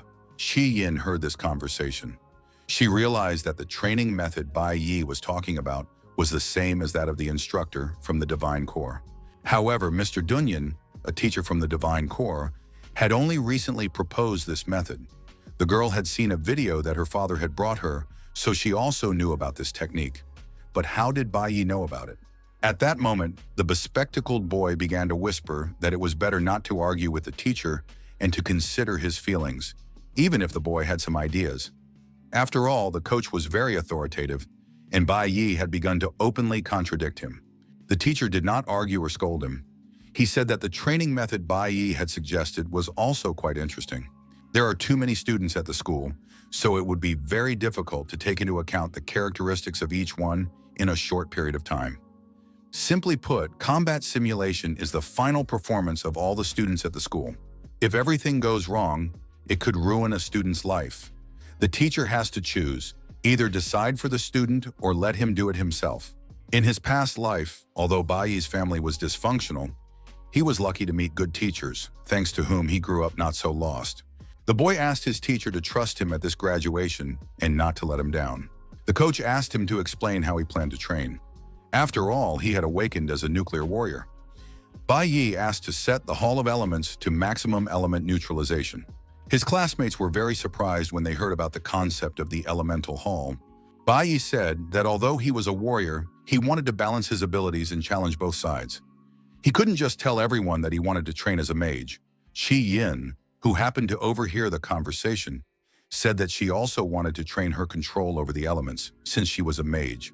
The teacher allowed the students to do as they wished, but asked them not to disgrace him in the final exam. Shi Yin suggested that they train together, as it would be faster that way, but Bai Yi said he would go alone. The bespectacled boy watched his classmates, who had gone to practice magic instead of shuttle running. He also wanted to go with them because he was the slowest runner. However, the teacher said that he should not be lazy and should go running. Bai Yi was very familiar with the profession of a warrior, but he was still a novice in the profession of a magician. In the near future, the boy had to master it as quickly as possible. Besides, he wanted to hide his trump card and not let others know that he was capable of learning another profession, because the school was under the supervision of the gods, and they knew about his every move. Revealing his secret too early could make Bai Yi a target for these people and prevent him from achieving his goal. Shi Yin had no intention of letting her classmates surpass her in the field of magic. Finally, the long school day came to an end, and all the students went home. Bai Yi was about to ride his bike home when two classmates called out to him. In their past life, they had been his best friends. The boys often spent time together after school. The bespectacled boy asked him not to leave so quickly, as he was feeling quite tired. In the past, they were friends because they were outsiders and were constantly bullied and teased. The boys supported each other as best they could. It was the only happy time in high school. But this time, Bai Yi had a clear goal: revenge. And useless connections only slowed him down. Besides, he didn't want to waste time on the bespectacled boy. Bai Yi rode away on his bike, leaving his former friends alone. The boys didn't understand what had happened to him. After all, they had agreed to always be the strongest, inseparable team. The boys noticed that after waking up, their friend had become stronger and more confident. As sad as it was, the bespectacled boy understood that someone riding a bicycle was unlikely to agree to wait for someone walking. However, when the boys left the school gate, Bai Yi was waiting for them there. Bai Yi turned to the bespectacled boy and told him to have his lungs checked as soon as possible. This sounded too strange and surprised his friends, who had hoped that he was waiting for them to walk home together. However, Bai Yi replied that he would not be going home with them. He had only stopped by to warn his friend to see a doctor. After that, the young man got on his bike and rode away. Bai Yi knew that in high school, the bespectacled boy had suddenly been diagnosed with a lung disease, which caused him to stop attending school and eventually pass away. Even if they were not friends in this life, Bai Yi wanted the boy to be healthy. His friends were sure that Bai Yi had really become cold and had changed a lot. It really annoyed them. but they said that they still felt that their friend was the same as before. The training ground for recruits was called Holy Nation and was located on a beautiful seaside. One of the guys was sunbathing and said he had heard the news about a newcomer who had just joined the Divine Guild and had made a very bright impression. Behind the sunbathing man stood the guy who had broken all the records. The stranger with dreadlocks said that Mr. Dunyan would praise him, and he had just come to introduce himself. Sitting at home during dinner, Bai Yi asked his mother to try not to leave the house alone in the evening. The guy promised to come early and bring all the necessary groceries. His mother agreed to fulfill her son's wish. She reveled in and enjoyed her happy state. Bai Yi thought that this was still not enough. He had to provide his mother with a more stable and secure life as soon as possible. At that very moment, in the prison of the awakened, the prisoners were being sent to dinner. They stood in a line, one behind the other. Each of the men approached the serving window, where food was placed on their plates. During this process, one of the prisoners passed a bribe. That prisoner was Bai Linsheng. The guard confirmed that there was no need to worry and that everything had been taken care of. Tomorrow, the man would be able to leave. The next day, training continued on the school campus. Bai Yi practiced controlling the mage, the main thing being the timing of application and calculation of the element's power. One of the students was also training hard. He was going to finally run the full number of laps today. The bespectacled boy also did not waste any time and diligently did push-ups. Training was in full swing for all the boys. Bai Yi left the magic training hall quite satisfied with his results. The guy was about to go home when suddenly his friends called out to him and suggested having dinner together in the evening. Bai Yi declined. He said he needed to get home early. The young man added that his friend's skill required too much preparation before shooting and that he needed to practice his starting movement. The next day after school, the bespectacled boy went to the school hospital to have his lungs checked. The doctor said that the boy had come just in time. He had a strange parasitic tumor in his lungs. It was growing very quickly, and if it wasn't stopped in time, the doctor advised him to make an appointment at the city hospital for surgery as soon as possible. They would remove the tumor and everything would be fine. The bespectacled man was upset, of course, but said he would definitely make an appointment next week. But he couldn't get Bai Yi out of his head, the one who had advised him to have his lungs checked. Four Eyes didn't understand how his friend even knew about his health problem. Indeed, something strange had happened to Bai Yi. At that moment, some high school students were talking near the hospital. They were discussing how Hong had raised his level again. He did this because he had his own demonic cave at home for training his family army. The bespectacled individual was just leaving the hospital and overheard this conversation. The guys were discussing that Hong Chengsheng was going to teach a lesson to the guy who had humiliated him in the schoolyard last week after school today. Everyone was sure that Hong would never sit idly by and would definitely take revenge for the humiliation. The bespectacled youth realized that this time he had to save his friend. After all, he had brought a weapon with him and would definitely kill that insolent little brat. The bespectacled boy understood that he should not interfere in the affairs of the upperclassmen, but he still had to help Bai Yi, and the young man rushed to his aid. The boy was sure that outside the school, these seniors would bully his friend and possibly call others to join them in tormenting Bai Yi. But gradually, the bespectacled boy's mood deflated. He realized that he was of no use at all. Besides, he was a complete failure and didn't even have any decent fighting skills. Maybe Bai Yi could handle this situation on his own. The young man thought that perhaps he shouldn't go against such serious bullies, but then his gaze fell on the door, which was locked with a padlock. Suddenly, a brilliant idea popped into his head, and he decided to go against his principle of staying away from bad people and do something different. Bai Yi, so to speak, saved his life, so the young man broke the lock and threw open the door. The young man decided that even if he died, he still had to help his friend. There were all kinds of weapons in the room. The bespectacled man chose an axe and was about to go to Bai Yi's aid. He probably would have gone there if Qi Yin hadn't appeared in the doorway at that moment. The girl asked why he had broken into the room with weapons. The bespectacled man replied that he was in a hurry, but the girl was not going to let him go without answering her questions. The guy didn't hold back and said that he had to go and save his friend, Bai Yi. At that very moment, Bai Yi was walking calmly through the city streets. He got off his bike and simply pushed it along, turning into a narrow alley. Without turning around, Bai Yi addressed his pursuer and told him to come out because he had been following the guy all the way from school. Bai Yi immediately noticed he was being followed. Hong Qiansheng came around the corner and said he had come to deal with the guy for what had happened last week. The guy had a weapon in his hands. Bai Yi did not look scared at all. He asked the guy, "Do you really think you can beat me now?" Instead of answering, Hong rushed to attack, using acceleration, and said that he hadn't been sitting around doing nothing all this time. The guy was about to strike him in the back, but his movements were easily read. Bai Yi moved instantly. In that same second, Bai Yi's weapon appeared in his hands. With his next move, he was able to counterattack and cut Han's weapon in half. Qian Sheng felt that the guy's attack power was even higher than his. He didn't understand how this was possible. Bai Yi said that one should not think that only Hong had become stronger over the weekend. The battle ended almost immediately.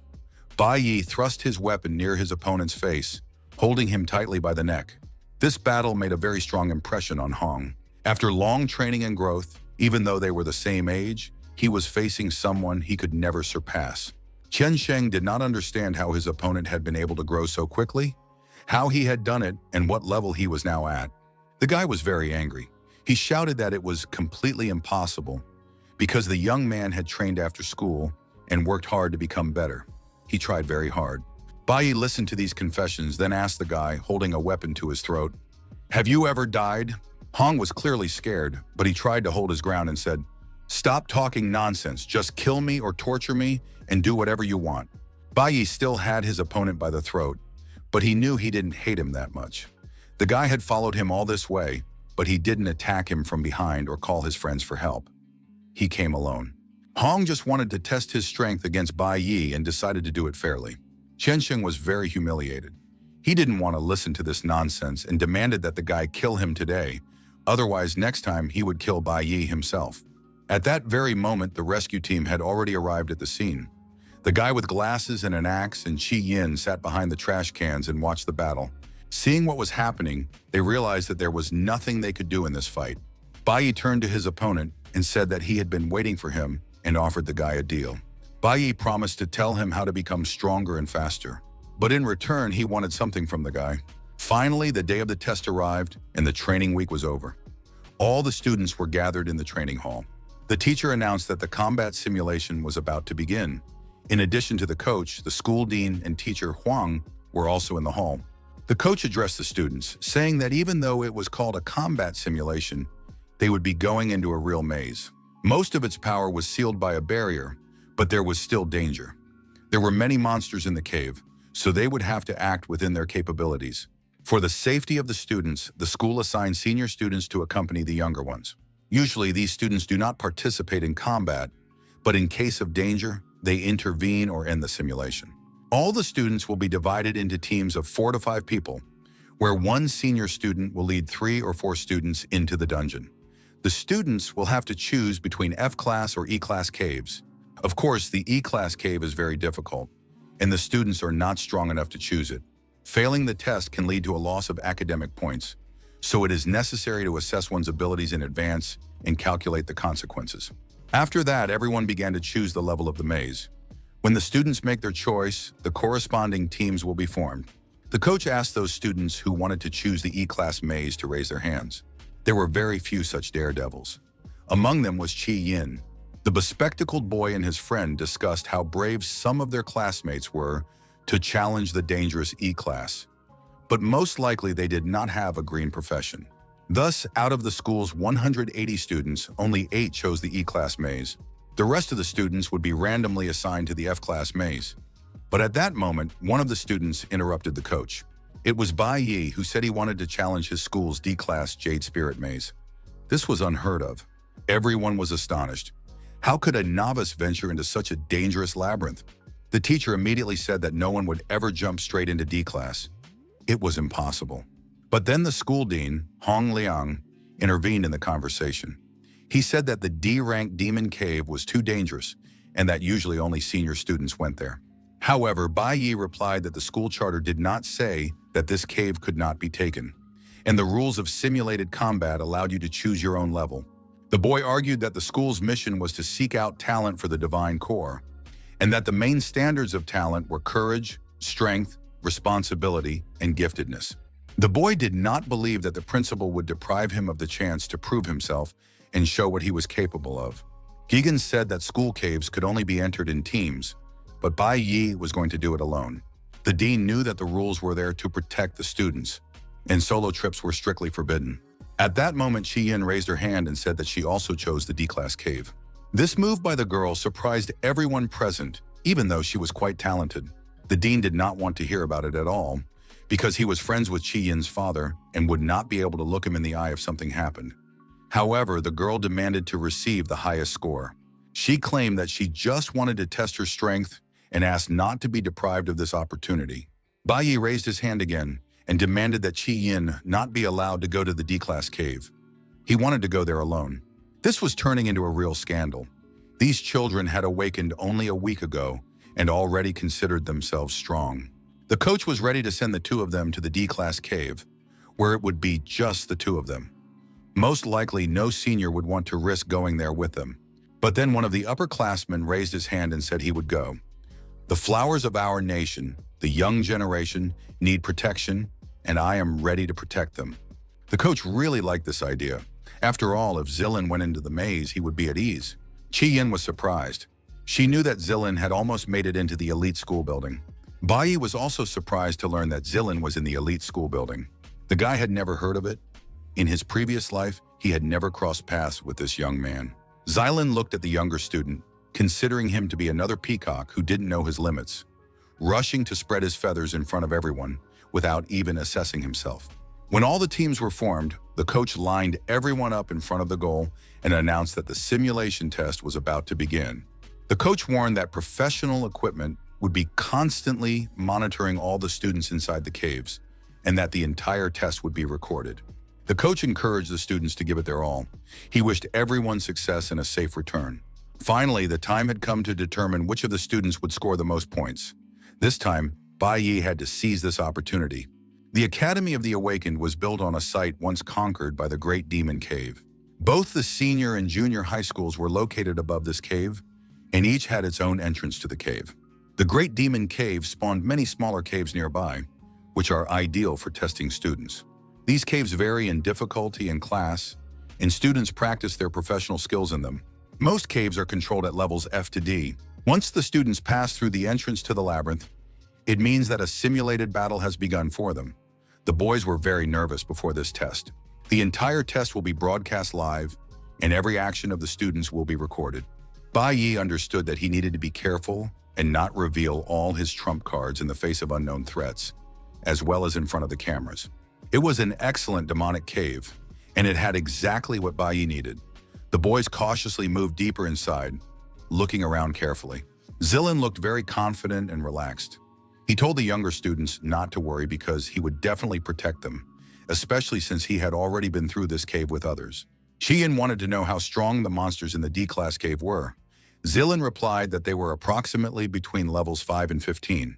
Stronger monsters in school caves are sealed away, so D-class creatures almost never appear. Not to mention the boss, but still, high-level monsters should not be underestimated. Sometimes their attack power and speed can be overwhelming. After all, the girl had just awakened, and she was very weak compared to these monsters. Zilin promised to find weaker monsters for the girl so she could earn points. But for now, she needs to relax because her senior mentor's here and won't let her suffer. At that moment, Bai Yi tried to escape, thinking that his partners were busy talking, but Zilin called out to him, saying that he shouldn't do that. After all, if the guy ran far ahead, he could provoke the monsters. Bai Yi replied that the young man was talking too much. In general, it was better for him to stand quietly and not interfere, because Bai Yi did not need his help. Zilin was very annoyed by this response and behavior. Chi-Yin listened with her mouth open and was amazed by Bai Yi's self-confidence. The progress of the group of players was being broadcast via video camera at that moment. This year's simulated battle began to be broadcast throughout the school, and all available students, as well as teachers and other interested people, watched the test. Others also watched the test, noting that it was quite an interesting show. It was likely to be fun. This year, one of the younger students chose the D-class dungeon. The female captain asked what type this student belonged to. As funny as it sounds, he was the weakest green warrior. I would like to understand where this boy got such confidence.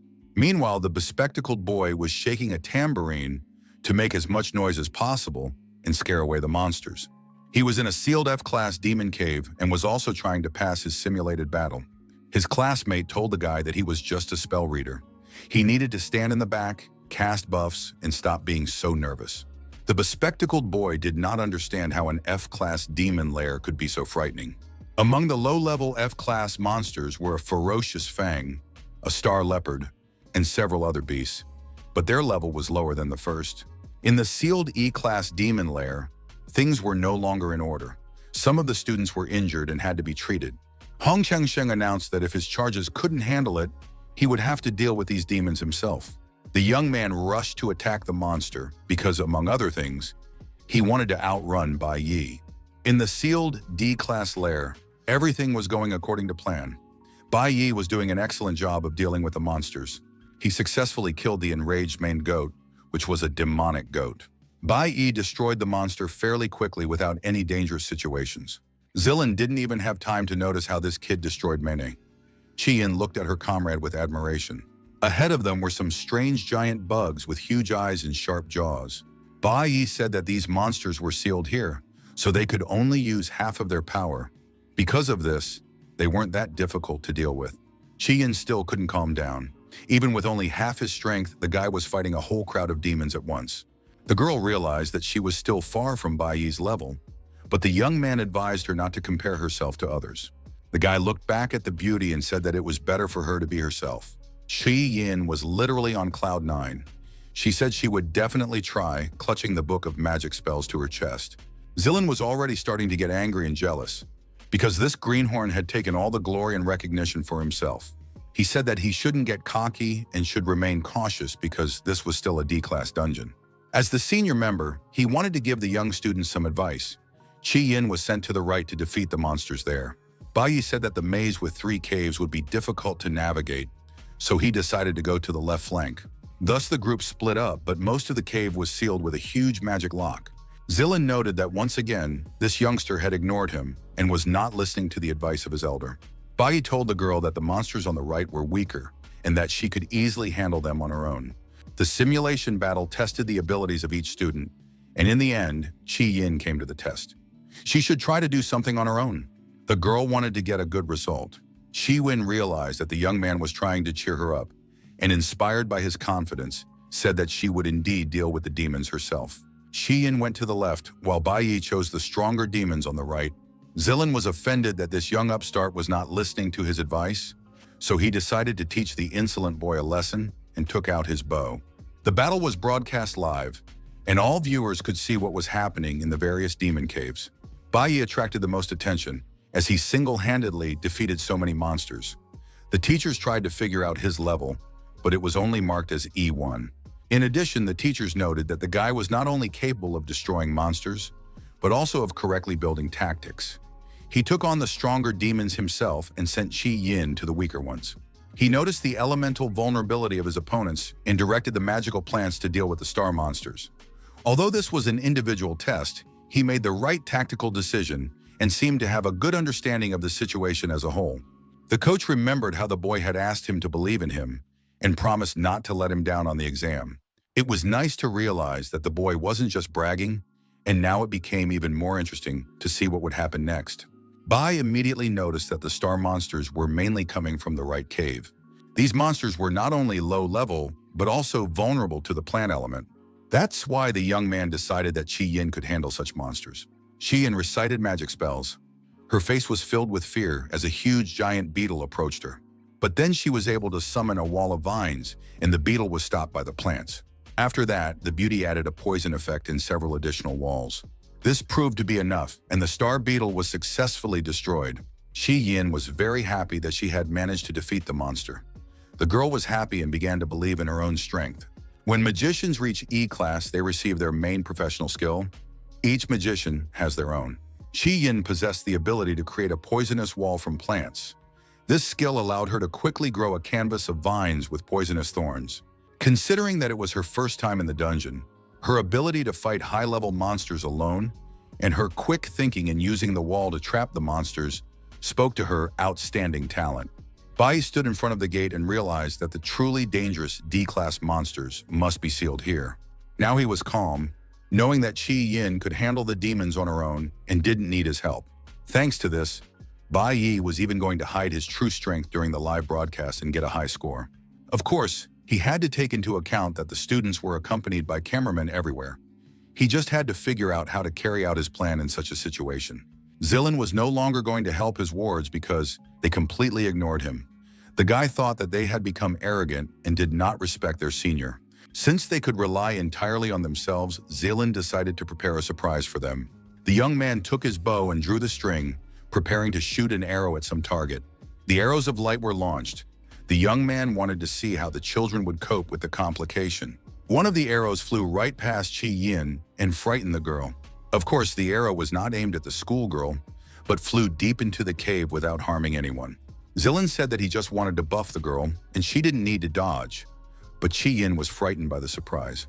However, at that moment, a silhouette appeared from the cave where the arrow had flown, emitting a loud growl.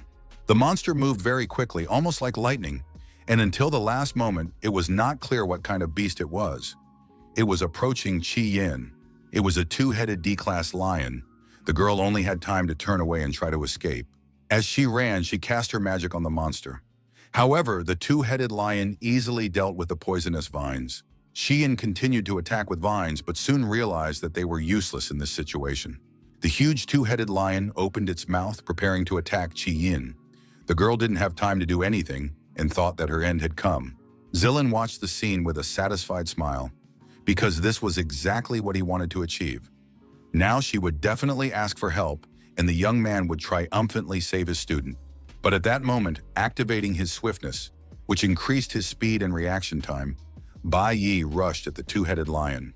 The lion had two heads, and while the young man chopped off one head, the other tried to reach Chi Yin. Bai Yi noticed this and instantly used a flash that deflected the two-headed lion's attack. He stood between the monster and his friend, amazed at how the beast could move so fast. Zilin continued to smile predatorily as he watched the events unfold. He knew this dungeon well, as most of the D-class monsters had been sealed away. But there was one caveat: the constantly respawning two-headed maned lion. It was this animal that now stood before the schoolchildren. It didn't care about the players' confidence. They were just newly awakened novices, and now it would be interesting to see how they would deal with a D-class monster. In addition, these demons were now enhanced by the effect of light arrows, which significantly increased their speed. Now it was the fastest two-headed lion. Bai Yi assessed the enemy and unfortunately realized that he would most likely have to use his power. The guy pushed Chi Yin back, saying that she couldn't handle this monster right now. The girl was really scared. At that moment, the two-headed lion went into berserk mode and rushed at the players. It looked truly terrifying. Chi Yin, although unable to defeat the monster herself, decided not to waste time and use the wall of vines again. She built it up layer by layer, and soon it was a triple wall that briefly slowed down the two-headed lion. Bai Yi was genuinely surprised by this turn of events. He turned to his friend and looked intently into her eyes. Chi Yin promised not to be a burden, but asked to be allowed to help in the battle. Although it was a D-class monster, she was ready to fight it. Zilin watched what was happening and couldn't understand. Had the girl gone mad, since she had just been almost eaten by a two-headed lion? Bai Yi also praised his friend, saying that he thought she would be scared, but she quickly pulled herself together. The words of support gave Chi Yin confidence. She said that she had trained hard and couldn't just lose like that. Besides, she felt confident with Bai Yi by her side and knew that she would definitely not die. Bai Yi noted that she had used 3 layers of her skill at once. Her elemental power was limited, so she shouldn't waste it. Bai Yi remembered Chi Yin from his past life. Even then, she had shown in middle school. Once the girl came to school, introduced herself, and said that she dreamed of joining the Divine Guild and becoming a divine officer. She was confident, optimistic, and generous, and she had an influential family, but she remained modest. She was the class president at school and took her responsibilities seriously. After that, their paths diverged, and Chi Yin probably continued to live a normal life. However, now she has become a person who can be trusted. If no accidents happen, she will be able to pass the test while hiding her true power. Zilin believed that these 2 young men would not be enough to fight the two-headed lion, and that the wall of vines would not last more than a couple of seconds. Real combat cannot be won with confidence alone. With their level of strength, the boys would not be able to cope with the powerful beast. The young man waited for the school children to start begging for mercy and asking him to protect them. And that moment would soon come, because they would have no other choice. Then Zilin would teach these brats what it meant to respect their elders. At that moment, the two-headed lion broke free from the vines. Bai Yi was going to distract the lion, and the girl had to decide when to use the poison element. The comrades scattered and the two-headed lion rushed forward. Bai Yi managed to wound the monster, so the beast chose him as its main target.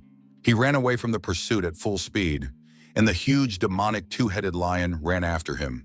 Bai Yi ran to the riverbank and without hesitation jumped into the water. The monster rushed after him, and the two-headed lion was already swimming underwater. Bai Yi signaled to his partner to activate the wall of vines right in the water, and the monster was caught in the plant nets. The lion tried to break free, but Qi Yin reinforced the wall again and again. Then the girl ordered the plants to tighten, and they gradually pulled the body of the huge monster in. In addition, it was poisoned by poisonous thorns. At that moment, Bai Yi jumped out of the water, and his role as bait worked perfectly. The guy was sure that the monster would not be able to free itself, and all that remained was to complete the test and get the highest score. Zilin was so angry and surprised that he almost exploded. He did not understand how the wall of vines could catch the monster. Even he himself could not have subdued the two-headed lion so easily, especially after it had been strengthened with arrows. It turned out that the poisonous lion could not use its skills in water, while the abilities of the plant element were enhanced there.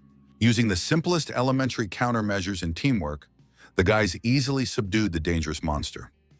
All the teachers noted Bai Yi's leadership qualities and reaction. None of the teachers had any doubts left.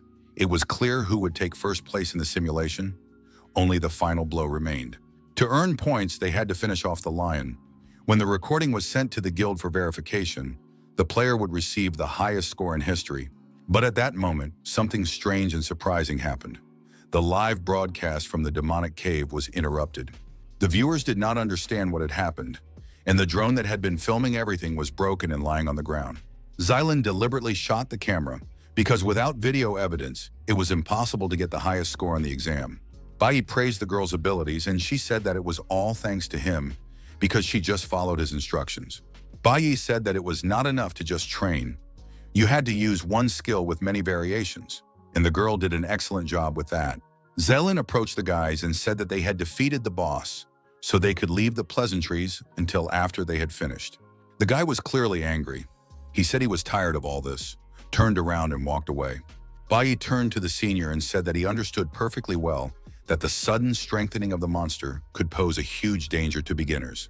Zelen continued to insist that he was going to strengthen the girl, and she didn't need to deviate because then her skills would be useless. Bai Yi said that since the guy was an archer, why couldn't he hit such a large target as the girl? Hua Hin was also angry with her comrade and said that it was no surprise that he was such a klutz, which was why he wasn't accepted into the elite school squad. Zilin tried to justify himself with nonsense that the younger students had told him.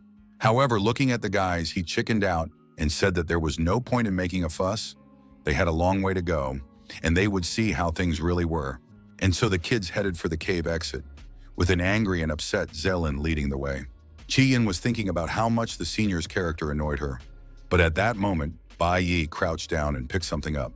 The young man immediately guessed that the senior wanted to prevent them from getting a high score. And now, when no one could see what was happening here, if he left, the guy would need a pass to return. The other groups of students were quite far from this maze, so Bai Yi was happy with the situation. Zilin had done him a favor. Now Bai Yi had a chance to carry out his plan, and Qi Yin didn't understand what her friend was talking about. The kids went back to the passage to the sealed part of the cave, where the scariest and most dangerous monsters of the dungeon were locked up. Bai Yi turned to the girl and asked if she could keep what was about to happen a secret. Although even if she told someone, most likely no one would believe her. Qi Yin stood with her mouth open, not understanding what was going to happen or what secret he was talking about. The day before, when Bai Yi fought with Hong, he made a deal with him. The essence of the deal was to steal one item from the dean. The dean was Hong's uncle and possessed a stone for removing seals. Now it was in the young man's pocket. Bai Yi placed the stone in the right place and said that he was going to take the jade spirit and completely remove the seal. Soon, waves of energy began to emanate from the stone, and the young man watched with surprise and interest. Qi Yin tried to stop her friend because it was impossible to do this. Ahead was a closed D-class labyrinth. If the seal was removed, all the high-level beasts would break out. However, the process had already begun, and the magical forces began to take effect. Bai Yi reassured his classmate, saying that the monster's power was incomplete. It was suppressed by the seal, and there was no need to worry. However, the girl understood that the situation was serious because there were only two of them, and it was unclear how they would cope. At that moment, the magical bracelet on Bai Yi's wrist began to glow, and the young man said that they would not have to act alone. Qi Yin already understood what her friend was getting at and said that this should not be done under any circumstances. But Bai Yi had already activated and was standing in the form of a powerful magician. It was hard to believe, but it was true. Bai Yi ordered the girl to stay by the exit and not move. Qi Yin couldn't move. She was too shocked. The seal was broken, and the pack of two-headed lions, starved from their long confinement, rushed to attack the young man. Qi Yin only had time to shout at him to be careful, but she knew that in this situation it sounded ridiculous. Bai Yi pointed his magic wand at the monsters moving toward him. The boy changed his class to a cloud element mage and activated instant freeze. Qi Yin watched what was happening with great surprise. The boy also had a red profession, and she had barely managed to deal with one lion. But now the entire pack of lions was frozen and looked like a huge block of ice. Bai Yi said that these creatures had been sealed for a very long time and would soon break free again. The young man said he needed more space and looked closely at his partner. At that moment, a new group burst out of the cave. Monstrous, ferocious fire leopards. They had also grown bored in the cave and now wanted to attack everyone and everything. However, due to their long confinement, the monsters had weakened at least twice as much, so the young man had almost no trouble. His magic skill was instant freezing, and he used it against the fire leopards. The guy believed that the first thing to do was simply to restrain all the monsters. When that was done, he changed classes again and became a nuclear warrior capable of slaying a fire saber-toothed tiger. The monster was about to attack the player from behind, but the young man was very fast. He instantly changed his class to a cloud element mage and activated freeze again. Qi Yin was amazed not so much by the monsters that kept coming out of the cave, as by how quickly Bai Yi changed classes. Now, watching him in battle, she finally understood why the guy needed the elemental room. In this room, he trained to control the elements, because the essence of magic is the release of nature's energy and the control of objects of one's element. Previously, the girl thought that a mage's power depended only on the power of magic and the purity of spellcasting. Now she understood that the power of the elements is born in nature. It is unbridled and must be tamed. Watching her companion, Qi Yin realized how important it was to control power, not just possess it. Only by fully controlling the element can one create many variations of techniques. One skill can be used to create many variations. Bai Yi had already achieved perfection in this action. Soon the polar bears were also frozen. Qi Yin understood that the guy had left everyone far behind, and she respected that fact. Bai Yi was really cool, and now the Lord of the Labyrinth had appeared. The Jade Spirit, the hellish mammoth. It was a monstrous creature. Bai Yi noted with satisfaction that he had finally waited for the one he had been trying to lure out all this time. The young man switched to nuclear warrior mode. Now it was just what he needed. Bai Yi took a defensive position as the hellish mammoth approached him with huge leaps. Bai Yi used a critical strike and jumped onto the mammoth's head in an instant. It didn't have time to do anything. He plunged his sword into its head because even a sealed mammoth of powerful level was now weaker than a monkey. Bai Yi jumped to the ground and blood flooded the hell mammoth's face, blinding the monster. That was enough to deliver a few more critical hits. The hell mammoth fell to the ground.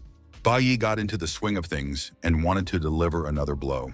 It was a sanctuary he had recently learned, and now he hoped to make good use of this skill. With this strike, he cut the monster in one motion. In addition to the mammoth, the other frozen monsters also got hit. Bai Yi completely cleared the cave, earning a huge number of points, as well as the Bone of Fury and the King's Fang, which were necessary to create the Inferno Blade. The resonant royal stones lay right on the battlefield. These were special stones created in pairs with a special function. It turned out that it was for this item that the young man wanted to clear the cave. Statistics showed that the young man had already reached Class D among mages.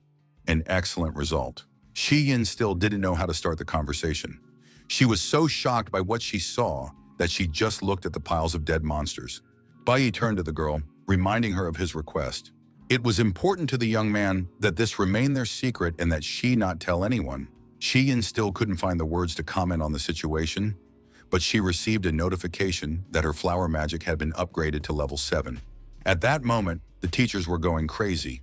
It turned out that the seal in the tunnel had been removed and a powerful energy wave was emanating from it.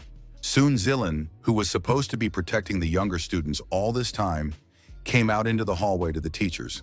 The coach immediately rushed to rescue the children without explaining what was happening, because the seal had been removed and they had to hurry. Zilin realized that the situation was serious and that he would now have to answer for the consequences. The alarmed teachers ran to the children, fearing that they might be found dead. But at the entrance to the cave, Bai Yi and Shi Yin were waiting for them, completely calm and unharmed. They asked the teachers why they had come to the cave, since they were supposed to be supervising the exam. The coach looked, but the seal was still in place, and the cave was completely locked. Most likely the devices had given incorrect data, but that didn't matter anymore. The main thing was that everyone was safe. When classes ended, Zilin walked around the school in high spirits. He approached the deputy headmaster and said that this time he had enough data to get a place in the squad. The latter replied that there was already a candidate for the position, so unfortunately, the young man was out of luck. Zilin couldn't believe his ears. Where did this candidate come from since he had eliminated all his rivals? The boy grabbed the deputy headmaster by the arms and declared that the spot should go to the most valuable player. His abilities and connections should have been enough. The team leader came out into the hallway because of the noise and said that they had already found the right candidate. This person turned out to be a very interesting and promising young man named Bai Yi. Late that evening, a group of men were sitting in a street cafe. An employee of the police investigation department told his interlocutor to stop playing tricks because they had let him go with difficulty. Bai Linsheng ate his noodles and said that he understood the situation perfectly well. The police officer added that they had until next Friday, and the man had to do everything right. At that moment, the police officer's phone rang. He said he was being called back to the station and that Bai Linsheng had better hurry home. Linsheng wanted to get home as soon as possible. Anger and rage were literally bursting out of him. The man came home, but found an empty apartment. His personal belongings had been taken away, and his wife and son were gone. A wave of hatred washed over the father, and he began to smash the furniture. The man immediately realized that his family had hidden from him. He was not going to put up with this, and now wanted even more to see his relatives. Bai Linsheng was going to punish them both. The man began smashing windows in a rage. At that moment, Bai Yi hung a necklace with a stone, a responsive jade, around his mother's neck. The woman had to wear it at all times. Bai Yi showed that he had an identical amulet hanging around his neck. The stone served to send a signal for help. If one of the wearers got into trouble, the other would feel it. Without the stone, Bai Yi could not let his mother go out alone, but now she could go shopping on her own. The woman stood frozen. Her son had never worn necklaces or jewelry. The woman did not have the usual joys that other mothers enjoy, and now Bai Yi wanted to fill that void. His mother wanted her son to spend more time with his friends, but the young man said there was no need for that, and she shouldn't worry. She insisted that he needed friends and loved ones. Bai Yi once had close friends, but now he didn't know if he would ever see them again in this life. Late in the evening, there was unrest again at the entrance to the D-Class Demon Cave. Bai Yi made his way to the Jade Cave again. There was one less thing to worry about there, but an important matter had to be sealed at midnight sharp. Bai was completely focused on pumping up his strength. The cave would be open for an hour and time was running out. Bai Yi, of course, did not forget that in his past life, he was one of the strongest warriors. But now he wanted to fight the wild orchid, a monster that was hiding inside the cave. However, despite his strength, the young man was unable to save his comrades, who died before his eyes. And now he was going to deal with the bloodthirsty orchid, an even stronger monster that lived in this demonic tunnel. The young man quickly and successfully killed the bloodthirsty orchid, cutting it into pieces with his sword. As a result, Bai Yi obtained valuable items, several petals of the bloody flower. The young man continued to fight, realizing that if God wanted to, all the players would disappear without a trace. Bai Yi had to become stronger, and by delivering a critical blow to a vulnerable spot, he successfully destroyed the wild orchid. Dangerous monsters attacked the young man from all sides, but he had to be stronger than everyone else. In the end, all the monsters were destroyed, and Bai Yi received the corpse's stem as a valuable item. The young man understood that he was still too weak, for example, in the situation with his father, so he gave it his all. Bai Yi had failed to cope with his father in his past life, and there was no need to mention the genius who had been a golden archer since childhood. We are talking about a stranger in a mask with dreadlocks who destroyed the entire team. Therefore, there were no shortcuts. The young man had to level up and climb higher and higher in the player rankings. And he couldn't let a single enemy get away, so he planned to spend all his weekdays and weekends in the demon caves for the foreseeable future. Bai Yi destroyed monsters in different ways to develop all his elements and not fall behind in any one of them. Time was passing. The entrance to the lair would close in literally 20 minutes, and he had to get to the lord of this cave as soon as possible. Finally, the entire surrounding area was cleared. Bai Yi reached the very depths of the tunnel when a huge paw appeared above him. Bai Yi assessed the size of his opponent. The lord was gigantic. His body was made of rocky stone, and his power level was very high. Such size did not suggest high speed, so the young man was momentarily confused. In a matter of seconds, the lord was right next to him. Bai Yi managed to react, dodge the attack, and even counterattack, resulting in the monster's arm being severed by his sword and flying away. However, it was not worth relaxing. Green energy appeared in place of the severed arm, restoring the limb.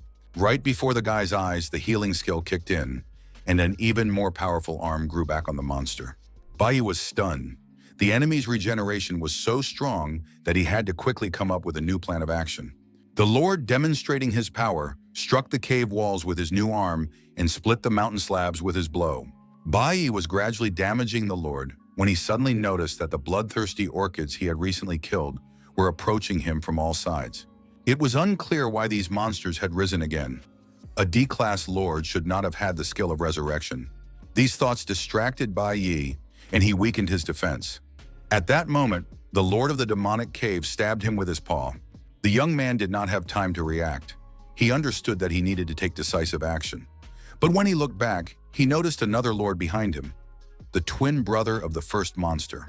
It turned out that two lords lived in the cave, and both of them were D-class. Now it became clear why it was so difficult here. It was 1 o'clock in the morning, and the entrance and exit to the lair closed. The gates dissolved into space. At that moment, Ru Yong was standing by the huge panoramic window of her new apartment, watching the rain and thinking that she had not heard from her son all day. Although the woman had sent him many messages, she understood that her son had most likely ended up in a dangerous place again and was not answering his phone. The mother decided to go look for him. At that moment, a man who had been drinking and was extremely angry was walking through the streets of the city. Bailan Sheng walked through the streets despite the rain. Anger filled him because the family had dared to rent an apartment and hide from him. The man approached the house where, according to his information, the family now lived. The house was new and expensive. It was clear that they wanted to enjoy life.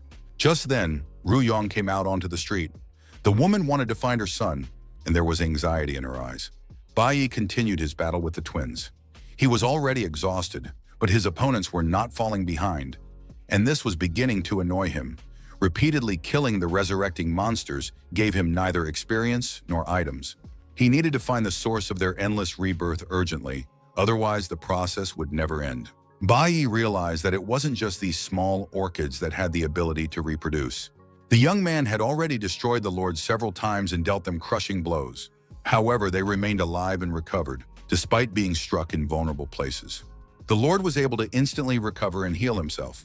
Bai Yi used his instant dash skill to deliver critical blows, but the wounds were minor and his opponents were very strong. The lords had the ability to constantly regenerate their health, and they used healing over and over again. Bai Yi tried several different attacks. Even if he cut off the monster's head, it would grow back. It became a mockery. The monster constantly revived and instantly healed its allies.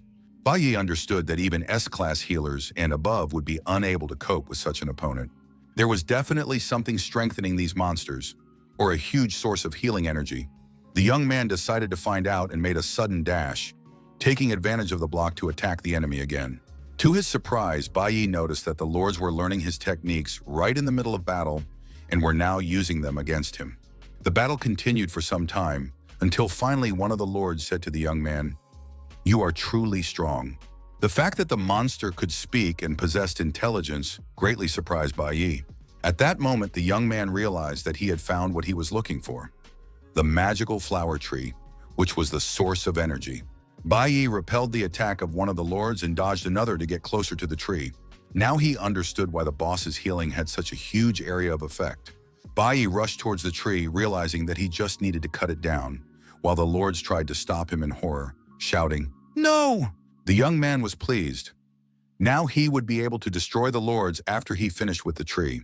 He switched to the cloud element and rushed towards the tree, while the lords tried to stop him, shouting after him, "Don't do it!" Bai Yi activated the freeze and directed it at the monsters, so they wouldn't interfere with his plan. The freeze worked perfectly, and both twin lords were frozen in ice. After that, the young man switched to the nuclear element, preparing to destroy his opponents. The frozen and immobilized bodies of the lords made it clear that as soon as they fell and the tree died, all the other monsters in the cave would lose their healing and resurrection abilities. As a result of killing one of the lords, the young man received a rare item, the 100 Spirits Herb, which healed most physical damage and increased stamina. Only one enemy remained before Bai Yi, weakened and immobilized by a powerful freeze. The young man stood before the monster with a sword in his hands and declared that he would destroy it once and for all. But the monster did not even try to resist. The Lord rose to his full height and stood before him. Standing before Bai Yi, the Lord offered no resistance and said, "Kill me." Bai Yi saw a Lord like this for the first time.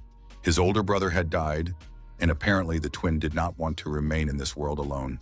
The young man decided to fulfill the cave boss's request, rushed into the attack, and destroyed Lord. As a result, he obtained a rare material, a poisonous thorn, necessary for creating a perfect poisoner. Finally, all the monsters in the cave were gone. The young man's stats had increased, he had raised his nuclear warrior class and mage level, and the entrance was open again. Bai Yi had accumulated enough plant element, and soon he would unlock a new profession. He was curious to find out what profession he would get. Considering the plant element, the selection was taking place around the young man, and he waited with bated breath for the result. Last time he got the red profession, this time it should be something new and interesting. And so the choice was made. Bai Yi received the blue profession, a little disappointing since the summoner has low requirements for characteristics, but it was unknown what basic skills it would give him. The flower skill allowed him to make a contract with the soul of a defeated flower monster.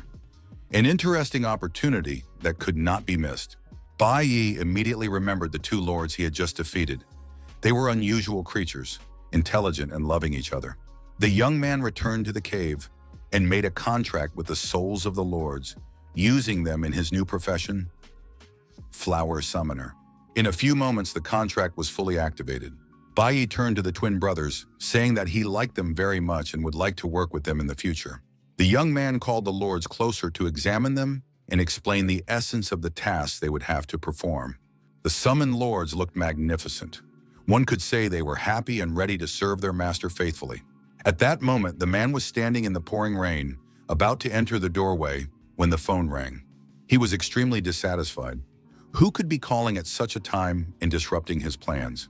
However, he answered and heard that it was an officer calling to confirm that the man would be able to attend Hongdaeji's party.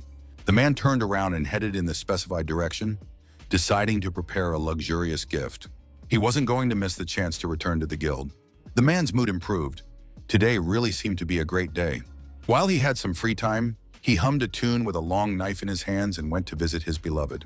Ruyong was standing in the doorway, about to go out into the street to look for her son, but the pouring rain was holding her back. Bai Yi approached the house and saw his mother coming out to meet him. The young man was surprised. The son hid his mother under an umbrella and suggested they go home. He had a surprise for her. The woman received a bracelet that warned of danger. She really liked the gift. She understood everything perfectly, even without being able to speak, especially when her son did not tell her about the things he did every evening and night. Bai finally made it to his room, lay down on the bed, and began to make plans. He now had 3 professions: Green Warrior, Blue Summoner, and Red Mage.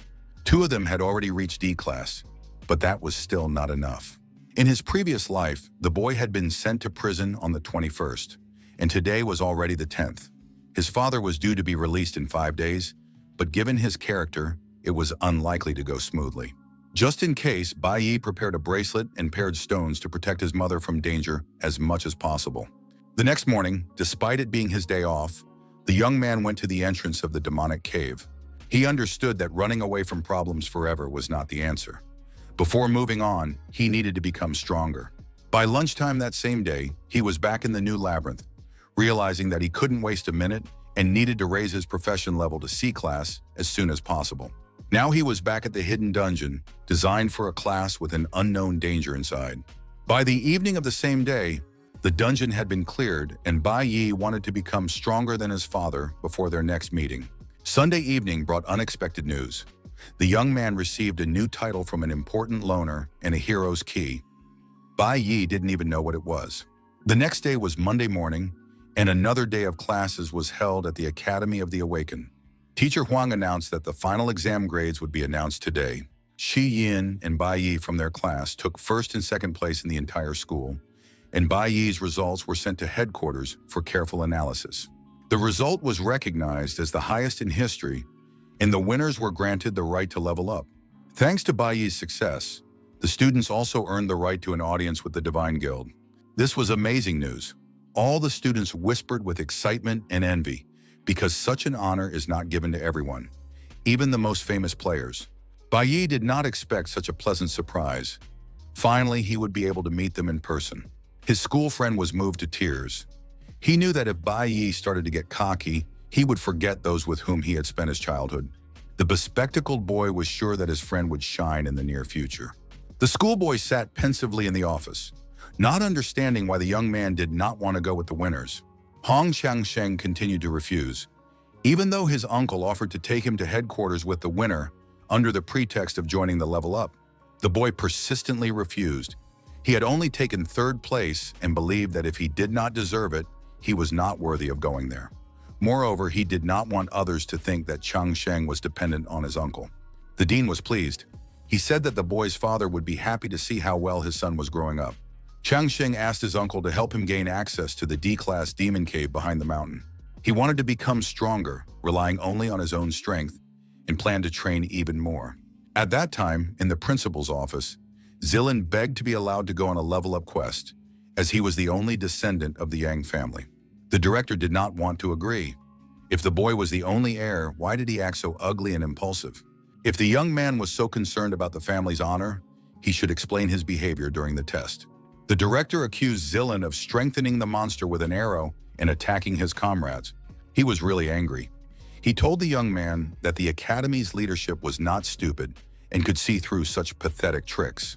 If the matter had not been hushed up, the boy could have been expelled from school for unethical behavior. Zilin fell to his knees in the middle of the office, began to sob and beg for forgiveness, realizing that he was wrong. Director Yang was extremely angry and demanded that the young man get up immediately. He said that because of Zilin's despicable behavior, the administration had noticed Bai Yi's unique talent. Now they believed that there was something wrong with this boy and would keep an eye on him. This student's progress was illogical, so this time someone from the Divine Guild would meet with him personally. Principal Yang allowed Zilin to go to the meeting, but demanded that he swallow his pride and be very careful. If problems arose again, the principal would not be able to cover for him. Zilin immediately cheered up, stopped crying, and promised that nothing like this would happen again. The young man hoped to have an excellent meeting to raise his level, and Ahile would still become his ally. Later that day, some students received invitations to join an elite club. It was sent personally by Bai Yi and invited him to join the strongest club in the school, which gave him the opportunity to enter the Divine Guild without exams. All the kids were jealous and dreamed of getting such an invitation.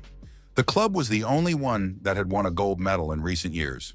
Previously, high school students had gone to great lengths to get in, but now Bai Yi had received an invitation directly, even though he was still in middle school. His classmates thought Bai Yi was incredibly cool and were ready to cry with envy. But then something incredible happened.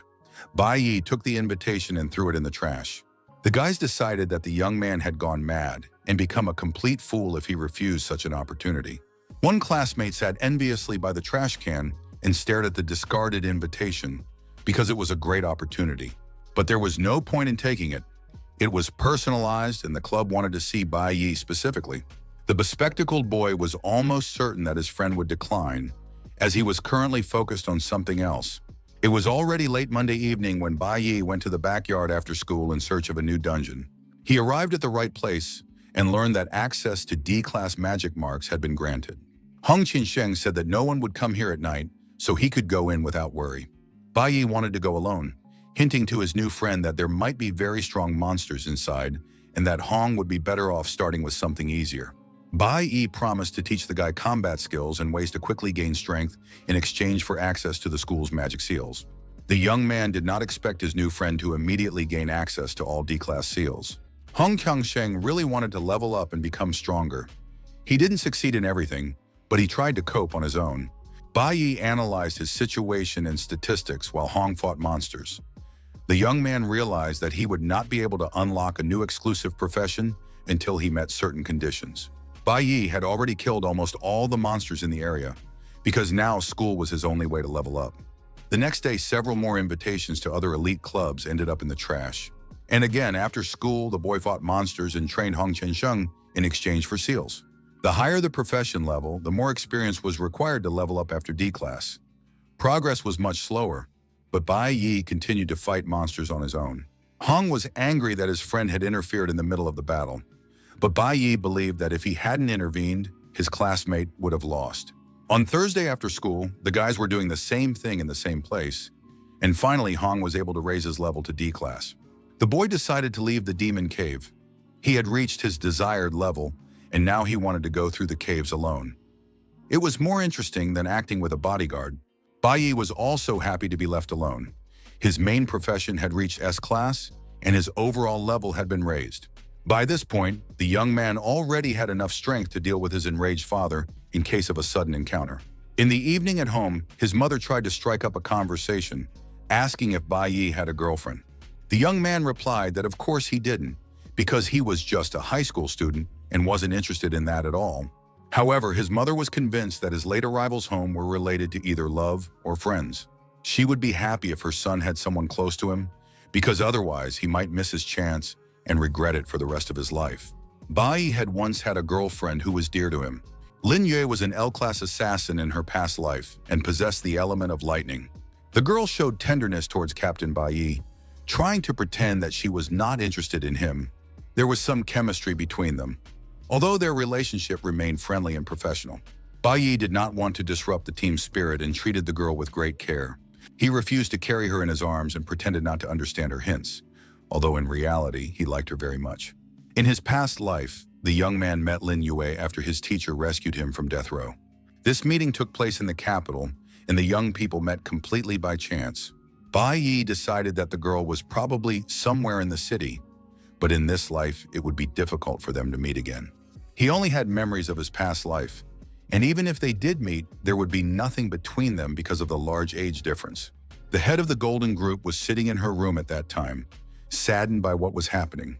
Bai Yi continued to refuse the invitation to the elite club, which only intrigued the girl even more. She decided to meet with him in person the next day. Lin Yue, an L-class assassin and experienced leader of the school program, would deliver the invitation personally. The next morning coincided with Bai Yi's birthday, and the young man immediately received a gift from his mother. The young man had long since forgotten how to accept gifts and celebrate his birthday. Opening the box, he found a scarf and a greeting card. Bai Yi was surprised. It was summer outside, and his mother had given him a scarf. The boy asked how his mother knew that he was going to Shengye.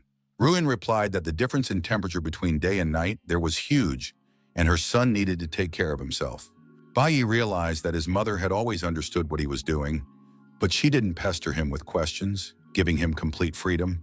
Before he left for school, she gave him some money, saying that today he should treat his classmates to lunch. After all, he already had friends, he just didn't realize it. That was indeed the case. Bai Yi was too focused on increasing his strength and paid no attention to his social life. On the table stood a figurine of some kind of nymph or mermaid with a magic wand, a mysterious gift. It turned out that his friends had prepared a birthday present for him, his favorite model, which they wanted to give to the birthday boy. The bespectacled man thought that the figurine might seem tasteless, but he personally prepared something interesting. The young man took the case, saying that it was not so easy to get such a thing now. Bai Yi opened the box and saw the original cassette of his favorite movie, The Prestige. In their past life, the friends often secretly went to watch historical films in the barn. The bespectacled man was afraid that the teachers would find the cassette and asked him to hide it close to his heart. The birthday boy really liked the gift. Shi Yin couldn't leave her friend without a birthday greeting. The girl held out the box with her gift and handed it to Bai Yi. Inside was an A-class weapon, a phantom gem, and everyone present widened their eyes in envy. Bai Yi pushed the box away, saying he couldn't accept such an expensive gift. But Qi Yin understood that if it weren't for Bai Yi, she wouldn't have achieved such a high result and wouldn't have received an invitation to level up. It wasn't a particularly valuable item to her, but she knew it was extremely useful to Bai Yi. The young man had to improve himself, so it was not worth refusing. Qi Yin gave him the magic stone, watching as Bai Yi used the highest level mage weapon. The whole situation with the gifts and his birthday touched Bai Yi deeply. He still couldn't believe that his friends had remembered his birthday and prepared for it. At that moment, his friends began whispering about a possible romantic relationship between Bai Yi and Qi Yin, although everyone had their own version of what was happening. Bai Yi wanted to get away from his friends as quickly as possible, but he decided that they were true friends and suggested that they all have dinner together in the evening. The young man said he would treat them, and if his friends had time, they would celebrate his birthday together. The offer was accepted with enthusiasm. In the middle of the day, something unusual happened. Some upperclassmen who weren't supposed to be there came to the school. Among them was Lin Yue, the leader of the elite school team, the captain, who came personally to invite Bai Yi to join their club. It seemed unreal, but it was really happening. The whole school was abuzz with such an honor, but Bai Yi realized that he would have to personally decline in order to avoid receiving new invitations. The whole school was buzzing, and Zilin hated Bai Yi more and more, believing that he did not deserve such attention. Suddenly, energy spread through the school corridors, passing from one light fixture to another, attracting the attention of all the students. Bai Yi was in the hallway when he felt the flow approaching. The boy was right in the path of the impulse, which was supposed to hit him in the chest. Most likely, it looked like an invitation to the Golden League. The wave was very powerful and bright. The flash blinded all the students who tried to dodge, close their eyes, and hide. Bai Yi immediately realized that this was a feint and managed to get out and activate his weapon. The young man held his sword in his hand and prepared to repel the attack. He sensed that the danger was coming from the other side, from the left and behind, and managed to block the blow. Everything happened too quickly for ordinary students. A golden girl suddenly appeared in the corridors. The girl admired the boy's lightning-fast reaction, noting that the captain of the golden team had made the right choice. Bai Yi looked at the beauty and realized that she was his former girlfriend and dear friend, Lin Yue. In his memories, she was cheerful and sincere, always trying to get closer to her unapproachable captain. Now this beauty stood before him alive and unharmed, explaining that she had sent the guy many invitations, but he had not responded, so she decided to come herself. Friends whispered that it would be very awkward if Bai Yi directly refused the captain. The girl greeted Bai Yi and emphasized that it was necessary to introduce herself properly first. But before she could say her name, the young man threw his arms around her neck and hugged her. Bai Yi clung to the girl and said how happy he was to see her again, that they hadn't seen each other in a long time. Everyone present, including the captain, was surprised and stared at them in amazement. It could be called the sensation of the century.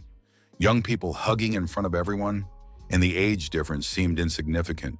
The bespectacled man explained that they were actually the same age.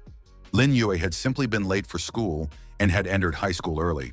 But the surprise continued. It suddenly turned out that Bai Yi was hugging a phantom, holding only air. Lin Yue slipped out of his embrace and quickly found herself behind the guy. The girl asked Bai Yi what his embrace meant. Perhaps it was a sign that he was accepting her invitation. Lin Yue added that the Extreme Alliance School had the best resources in many ways to become stronger, much faster than a regular school, and that they could fight side by side. Bai Yi confirmed that he would join the Limit Alliance, but he wouldn't be staying at this school for long, so joining the school club didn't make sense. He added that he planned to create his own guild in the near future. Then they would have a chance to fight together. The deputy captain noticed the boss and hurried over to her, asking how she ended up here. The guy said that the director had just returned and everyone was told to go and greet him. Lin Yu said goodbye to Bai Yi and told her that they would meet again soon during practice to discuss everything in detail. The girl looked at the strange student, not understanding why he said, "Long time no see." Lin Yue was sure she had never met this boy before. Zilin, who was watching what was happening, was furious. Bai Yi had not only openly refused the head of the Limit Alliance, but also invited her to join his guild. Everyone whispered, trying to understand how it was even possible to create your own guild. It seemed like nonsense. Bai Yi was still a minor, and creating a guild required enormous resources. Anyone could boast about it, but it was difficult to actually do it. The whole school was buzzing like a beehive. Lin Yue was leaving high school, and it was clear that she didn't mind the hugs. Bai Yi watched her leave, thinking that here they were, meeting again, even though he hadn't even hoped for it. In the Divine Guild, personal information is strictly confidential, and players never ask each other about their past. Bai Yi couldn't imagine that Lin Yue would end up at the same school as him. They could have passed each other by and never met, but perhaps it was a gift for his birthday. After school, the friends went to a restaurant to celebrate Bai Yi's birthday. Chiyin asked some exciting questions. Did Bai Yi really want to create a guild? And was it true that he would not be staying at the school for long? Bai Yi confirmed that after leveling up, he planned to stay in the Holy Land. His friends were shocked. The birthday boy was not only going to leave school, but also start his own business. But Bai Yi said that he simply wanted to study in the Holy Land and enroll in the Academy of Divine Warriors. It was a powerful desire and a serious plan. At that time, some very serious and influential people were gathering at one of the city's hotels. An expensive limousine pulled up to the hotel, and Mr. Hong got out, was greeted, and escorted inside. Hong Bin was a master of the Divine Guild, a bright and powerful man with a cigar in his teeth. There were many guests at the hotel, and a police representative was also present with his ward, Bai Lin Sheng. At that time, Lin Sheng should still have been in prison, and the chief wanted to know why the man had been released early. Officer Chen reported that double bail had been paid for this man, and the captain gave his approval. The deputy commander did not understand how this hooligan was able to get into Master Hong's banquet and was extremely dissatisfied. Officer Chen explained that Lin Shen had been expelled from the guild for a minor offense, and now he had a chance to get back in. In order to return to the guild, he brought everything he had, a huge amount of medium energy magic crystals capable of accumulating and releasing magic. Bai Lin Sheng tried to approach the master of the Divine Guild with his stones, but he was rudely turned away, and the stones were scattered on the floor. Hong Bin didn't want anything to do with this loser and asked who had let him in. The building was rented by the Divine Guild, and the intrusion of outsiders meant a leak of information. Bai Lin Sheng knelt down, picking up the scattered stones, apologizing to the master and trying to explain that he just wanted to return to the guild. Hong Bin flew into a rage. This loser dared to try to buy his way in. The master ordered the man to take his things and leave, and the bodyguards literally threw Bai Lin Sheng out onto the street. Enormous rage tore Lin Sheng apart from within. He smashed stones with his fists and was ready to act even more aggressively. Bai Lin Sheng's main problem was his high level of aggression and complete inability to control his emotions. The angry man was ready to attack anyone who dared to look at him. He wandered away, but hatred still boiled inside him. How could this master humiliate him like that? Why didn't anyone appreciate him? Now he would definitely take revenge on everyone. Lin Sheng approached the house where his family lived and told himself that he would kill everyone, including his relatives. At that moment, Ruyun was walking down the street from the store when her greatest fear appeared before her. Her husband in his most aggressive state. Meanwhile, dinner continued at the restaurant among friends celebrating Bai Yi's birthday. The young man noticed a group of strangers entering the restaurant, who, judging by their appearance, belonged to the Divine Guild. Bai Yi watched them, while his friends were saddened by the impending farewell, hoping that he would work with the Divine Warriors and even become their leader. The young man felt that today had gone too smoothly, and that wasn't always a good sign. His friends decided not to get distracted by talking about the guild anymore. They were going to celebrate his birthday, and they needed to have fun. Bai Yi raised a glass of juice to his health, but a bad feeling wouldn't leave him. A toast was made, friends clinked glasses, and Bai Yi's amulet rang and glowed on his chest. A frightened Ruyun fell to the ground, and her enraged husband loomed over her, shouting that she had forgotten where her home was. Bai Lin Sheng believed that his wife had found a new husband who was now supporting her and their son. The angry husband clenched his fists, intending to show her her place. His gaze fell on the bracelet on the woman's wrist. The man decided that it was a gift from her new lover and considered it an honor to punish his wife. He believed that she had now forgotten about him, but he would teach her a lesson with his fists. The frightened woman could no longer run away and covered her head with her hands when the bracelet suddenly began to glow. Before her husband's fist reached her, someone's strong hand stopped him, demanding that he stop the violence. Ruyun was shocked, and the two huge conscripted lords swore to die to protect her. The woman remembered that her son had given her the bracelet on Mother's Day. Bai Yi said that Ruyun should always wear the bracelet, especially when they were not together. The lords immediately turned on the man who had tried to harm their mistress. Bai Linsheng already understood that a serious battle was coming and tried to resist the twins. The man still felt confident, believing that this would be an easy warm-up, as he had not faced any serious opponents since his expulsion from the guild. On his birthday, as the celebration continued, Bai Yi felt the amulet around his neck begin to vibrate and glow. The young man jumped to his feet and told his friends that he had urgent business to attend to. Bai Yi promised to return soon, but now he needed to leave for a short while, and there was no time for explanations. Once outside, he called Hong Changsheng, his former enemy and now comrade, who informed him that the young man's father had been released from prison early. In addition, Bai Linsheng had shown up uninvited at Hong Bin's reception today, but had been kicked out. After that, no one knew where he had gone. Bai Yi immediately sensed that something was wrong. The young man tried to contact his mother, but no one answered. She had probably left her phone at home. Bai Yi knew that the hotel was near their new apartment, and if his father met his mother there, it could end very badly for her. Bai Yi jumped on his bike and raced home at full speed, hoping to make it before it was too late. He tried to calm himself, knowing that he had taken precautions. The flower lords were left behind to protect his mother. At that moment, Bai Linsheng felt confident. He had managed to defeat one of the lords. The man had injured the lord and said dismissively that it was a low-level creature and posed no threat. The lord continued to protect the woman with his body, ready to fight to the end. The wounded lord grabbed Linsheng's leg, trying to stop him and give the woman a chance to escape. Linsheng felt no fear. He felt his strength and decided to finish off the lord who was holding his leg. Without any pity, the man stabbed the flower lord with a knife, because his goal was clear: to destroy everyone. Pulling out the knife, Linsheng turned to his wife and said that now it was her turn. The twin lord continued to cover Ruyan, while the killer approached with a dagger. The flower lord did not wait and rushed into the attack himself, ordering his wife to run away and not look back. Ruyan was paralyzed with horror as she watched her husband's cruelty. The lord attacked his opponent head-on, trying to delay him as long as possible so that the woman could escape. For Linsheng, the battle was easy. His hatred increased his strength, and soon the lord was almost defeated, remaining loyal to his mistress until the end. The man noticed Ruyan's attempt to escape and attacked his opponent with renewed fury. But his strength was immense. He was awakened, much stronger and faster than a normal human. He caught up with his wife and stood in front of her. Standing in front of the terrified Ruyan, Linsheng tore the pendant from her chest. The man realized that it was a jade pendant, a gift from her lover, similar to the bracelet. His hatred reached its peak, and Linsheng crushed the pendant in his fist. It was obvious that his wife would be his next victim, and Linsheng raised his dagger above her. Bai Yi appeared in time, grabbed his father's arm, and prevented him from harming his mother. He promised that he would always be there to protect her. Linsheng looked at his son in surprise, not expecting the weakling to be in such good shape. Bai Yi, holding his father's hand with the dagger, said, "Enough."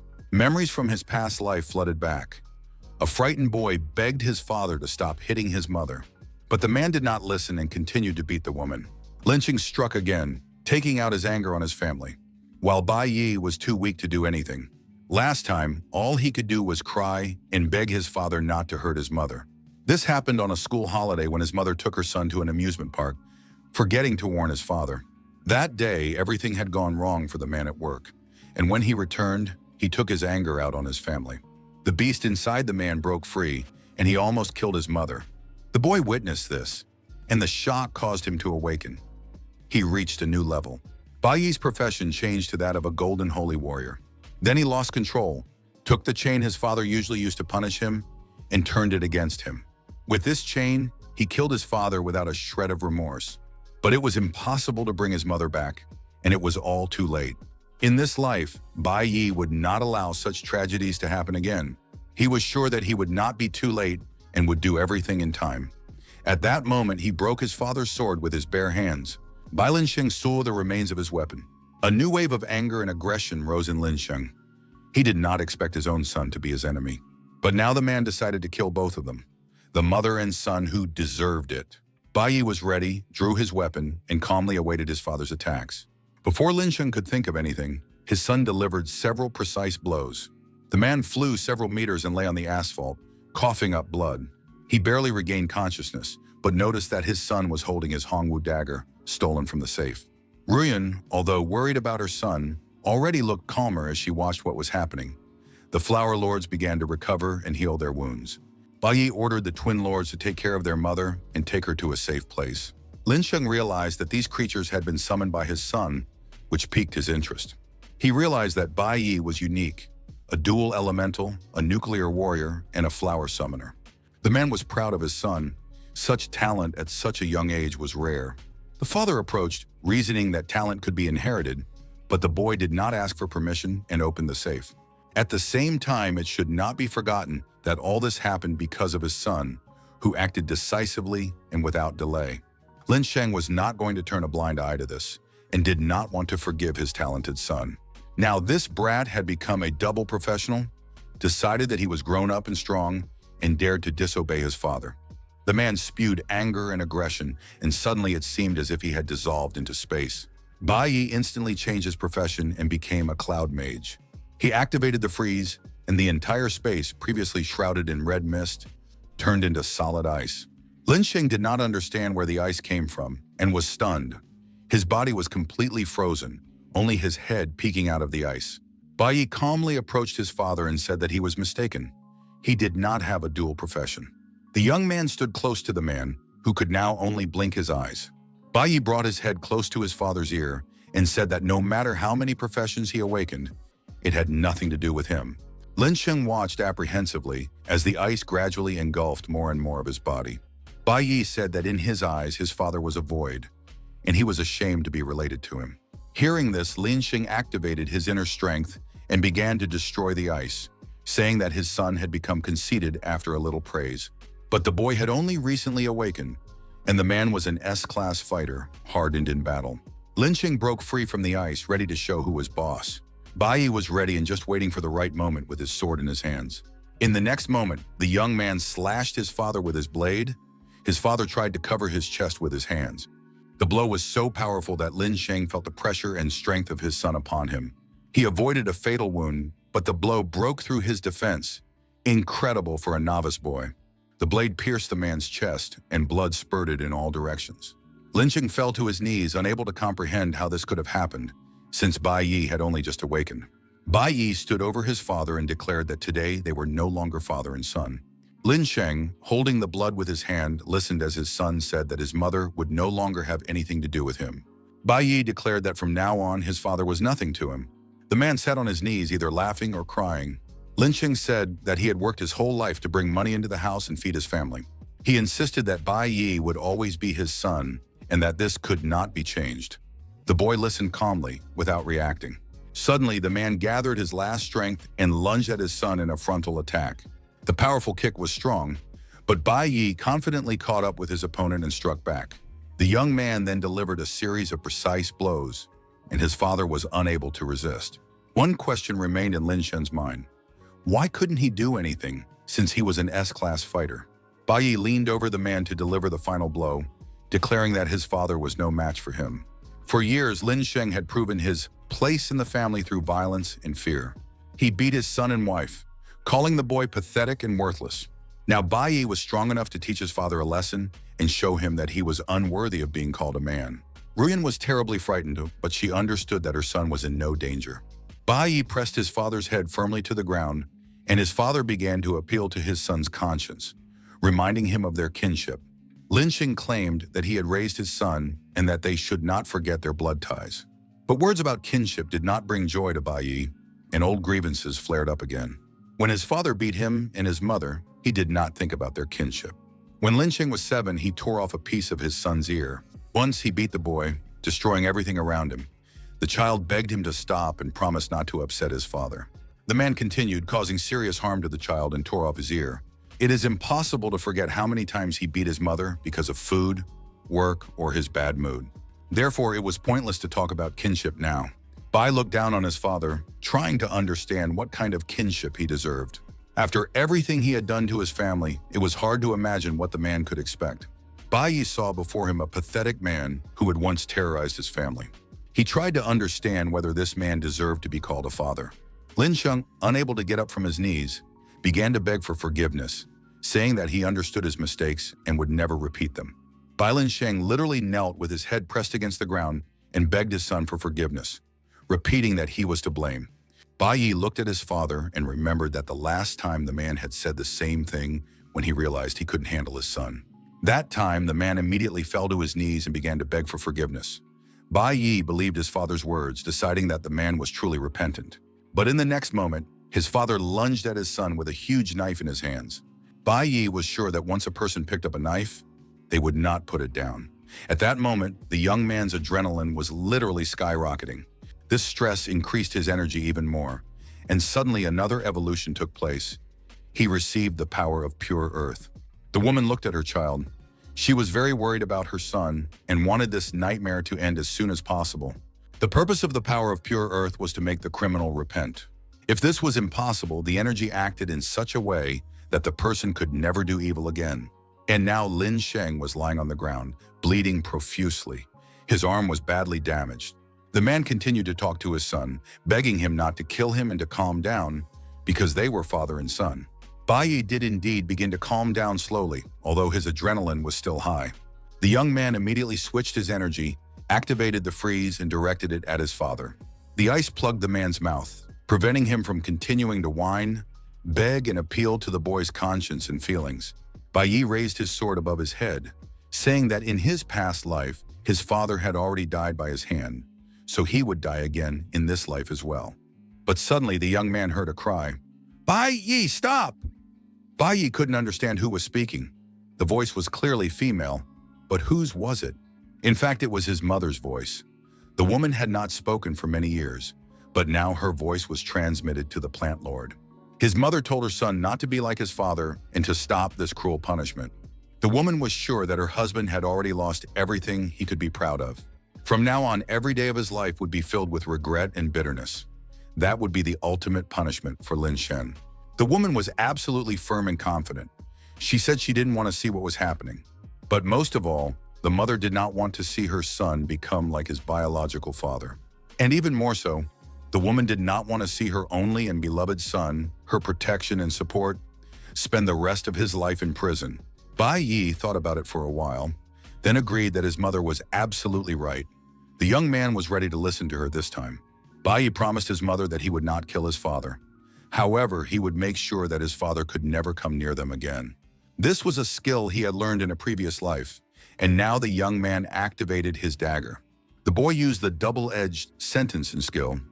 It was used when the enemy was in a dying state.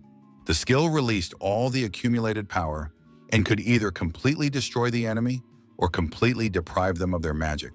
Bai Yi turned to his father and said that he had deprived him of his awakening power, and from that moment on, the man would no longer be awakened. Bai Yi added that his father should leave the city tomorrow and never approach his family, wife, and son again. Bai Yi said that the flower lords remembered him, and if the man came within a few kilometers, they would immediately sense him. Bai Yi would kill his father, even if it meant rotting behind bars for the rest of his life. He would still do it without any mercy. Bai Linsheng, completely deprived of his magical powers on Earth, could only say that he understood everything. After that, Bai Yi went home with his mother and the flower lords. He asked the lords to heal his mother since they had such abilities. The red flower lord said there was no need to worry. Lin Sheng hadn't even touched the woman, and she was perfectly fine. She was just a little nervous. Bai Yi was very concerned about his mother's health. The boy sat down next to the woman and said that he was very glad that he had arrived in time. Otherwise, it could have ended badly. The woman said that she was absolutely fine because her flower bodyguards had already confirmed it. Mom ruffled her son's hair and told him not to worry. Bai Yi immediately wondered where he could get another jade stone for a pendant, but then the strangest thing finally dawned on them. His mother had just spoken. The woman said a few more words. Bai Yi couldn't be happier. It turned out that it wasn't telepathy. His mother had really started talking aloud again. Ruyan couldn't believe it. She didn't understand how she was able to say those words, but it turned out that her loss of voice was due to a minor injury, and the Flower Lord was able to cure her. A few days passed, and one day outside the city, the following conversation took place. The Flower Lords asked their master, "Can't the young man stay since his mother and friends are all here?" Bai Yi said that he had already paid the rent for the house and would be able to buy it later. The young man also left his mother a new jade pendant. If anything bad happened, he would return. The rest of the time, the young man counted on the Flower Lords. Bai Yi asked his summoned creatures to take care of his mother, but there was no need to worry about that. The three of them now spent all their time together in the kitchen and were inseparable. His mother knew nothing. She thought her son was leaving to study. The woman did not understand that Bai Yi was no longer the person she remembered. One day the time would come when the young man would face hatred head-on. Now the guy had a pass to the Holy Land. This was where his worst enemy was, and it was the best chance he couldn't miss. This time Bai Yi would be able to get to the Holy Land earlier than in his previous life and meet the man who had destroyed his team, a stranger in a mask with dreadlocks. Bai Yi was walking around the city with his mother, thinking about how his trip would end and whether he would return alive. But he had to get on that train, even if it was a one-way trip. At that moment, his mother looked at the moon and said that she had completely forgotten about the time. The woman noted that it was time for prayer. Every year on the first full moon of the summer holidays, the priestess, the goddess of flowers, returns to the association. Bai Yi remembered that his mother had once been a follower of the cult of the goddess of flowers. Bai Yi understood that it was the last day, and his mother had not asked him about the most important thing. The young man decided to leave quietly, leaving the woman to her prayers, because he had never been good at saying goodbye anyway. The bespectacled man lay in bed after the operation. The doctor said that the operation was not complicated and that it would only take a few days of rest to fully recover. All this was thanks to the fact that his son noticed something was wrong in time. His parents were scared, as all parents would be in such a situation. The boy's father thanked the doctor for saving his son, and his mother wouldn't even let him move. The boy tried to reassure his parents, saying that there was nothing to worry about, because even the doctor said that the operation was not complicated. However, his mother kept him in bed, saying that there are no simple operations and he should not move. The bespectacled boy knew that his savior would be leaving the next day. He was upset that he would not be able to see his friend off, and he was also unsure whether he would have the opportunity to meet him again, as the next day was the event in the Holy Land. Early the next morning, those who were preparing to leave for the Holy Land gathered at the train station. Shi Yin was with her mother, who asked her not to forget her and to call regularly, as well as to say hello to her father, who worked in the Holy Land. The woman continued to hug and kiss her daughter, as if saying goodbye forever. Chi Yin could hardly bear her mother's tenderness. The same situation was happening with other students. Their parents wished them success, asked them to come back soon, and wished them all the best. Bai Yi stood alone on the train platform. Teacher Huang approached him and asked why he was alone and why his parents had not come to see him off. Bai Yi did not answer. However, Teacher Huang was alarmed. Had Bai Yi always been so independent, or were his parents so indifferent to him? The sight of the boy standing alone made everyone feel sorry for him. Of course, Bai Yi would also like to see his relatives, but he had long been accustomed to loneliness. Many years ago, a tragedy had occurred in his life, and he was left an orphan after his mother died, and he killed his father with his own hands. Having lost his parents, another tragedy struck when Bai Yi learned that his best friend had died suddenly from a lung disease. After that, there were more losses. Teachers, when his main mentor, Dunyan, passed away. He also lost friends and comrades in arms. Bai Yi got used to the fact that all his loved ones were leaving his life one after another. His whole life was a continuous series of losses. The boy got used to it and even accepted the fact that he would lose everything. So it can be said that there was nothing new or unexpected in his life. Bai Yi was about to board the train when he heard someone call his name. Bai Yi turned at the sound of the voice, and it was clear from the look on his face that he was very surprised. Because of his past losses, the young man had never gotten used to having loved ones in his life. His mother appeared on the platform, along with his two closest friends.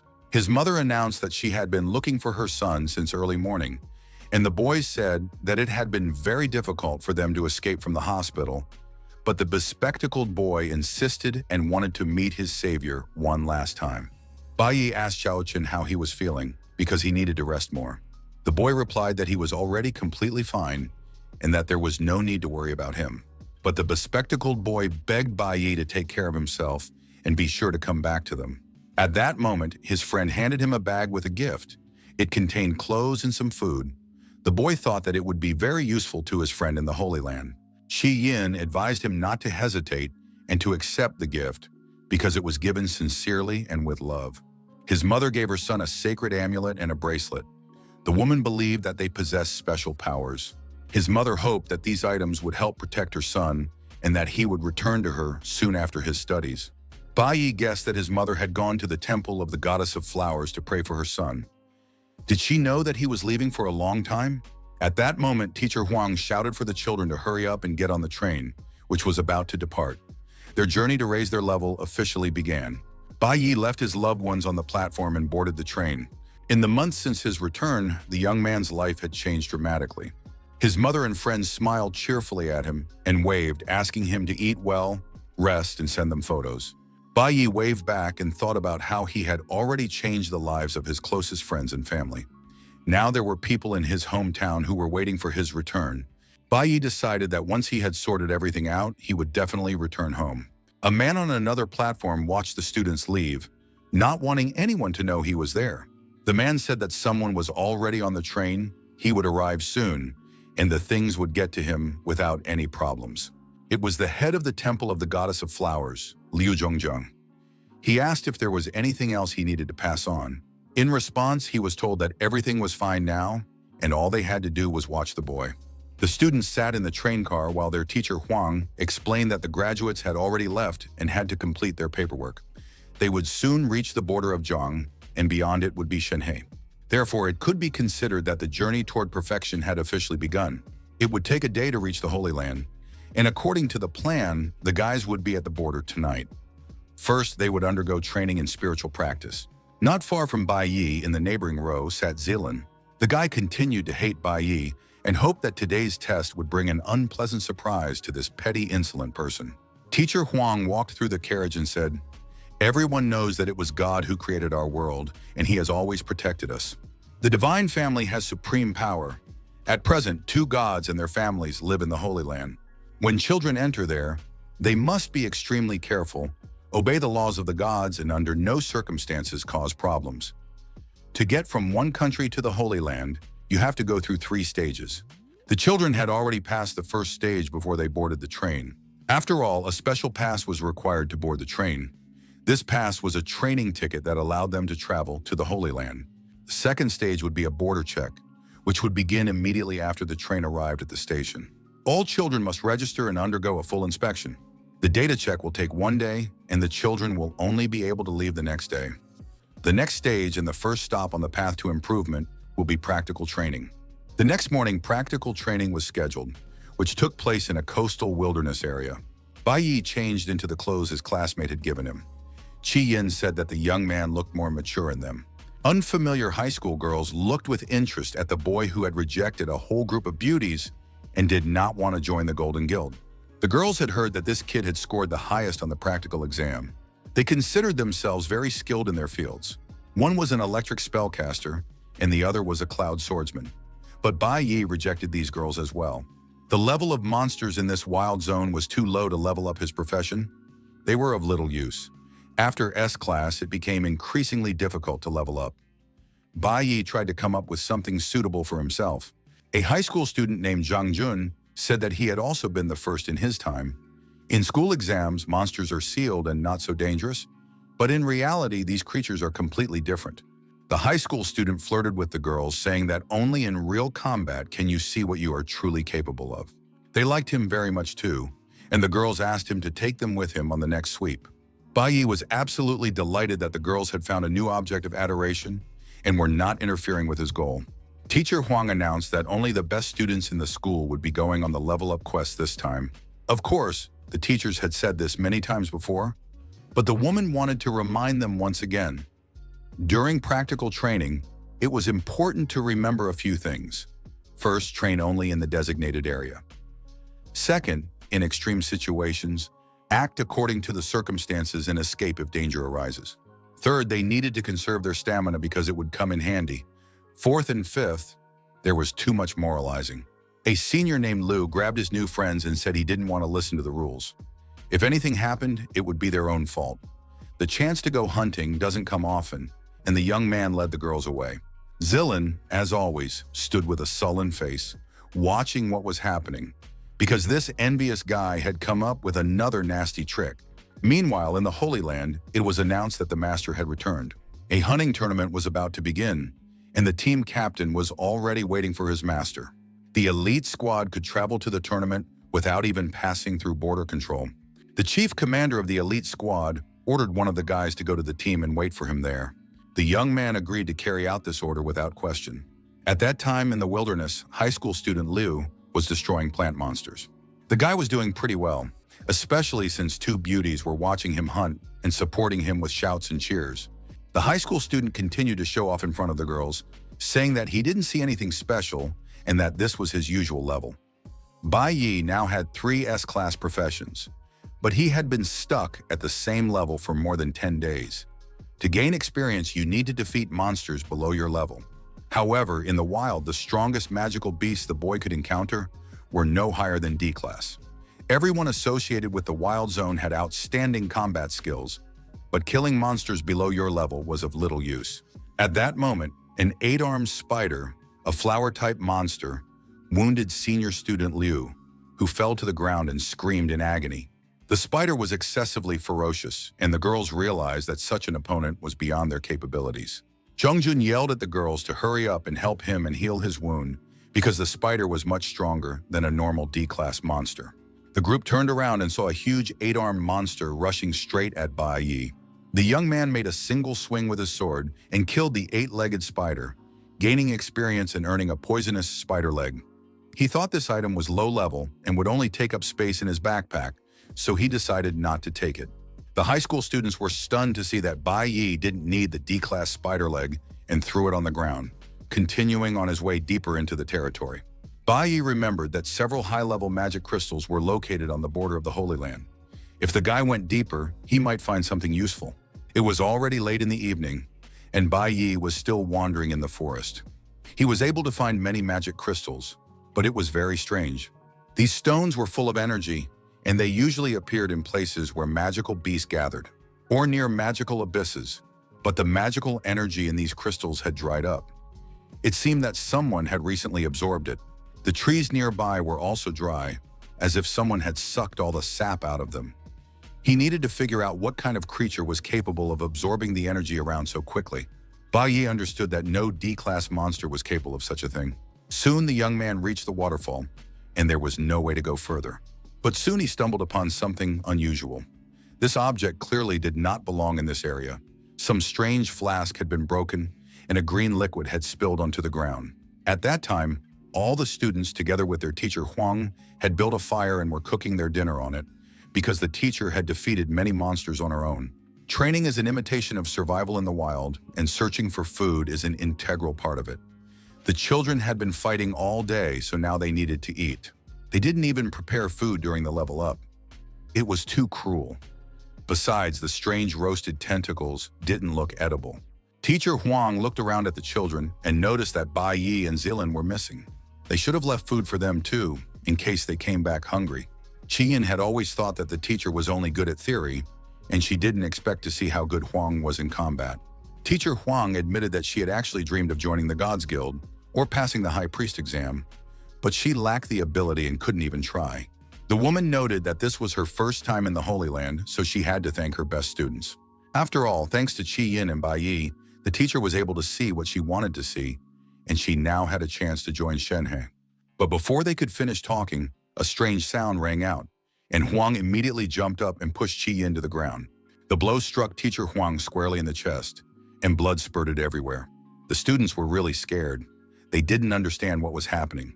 Their teacher was dying before their eyes. At that moment, Bai Yi was running through the forest and realized that something terrible had happened. He had to warn all the children to leave. Teacher Huang, struggling to contain the pain, shouted at the children to run away because it was extremely dangerous there. She managed to warn the children to find the nearest guild. But it seemed too late. A huge B-class monster emerged from the forest. It was a corpse spider, and it was very pleased to see a large amount of nutrients. In the morning, a few hours before these tragic events, Zilin was wandering around the area.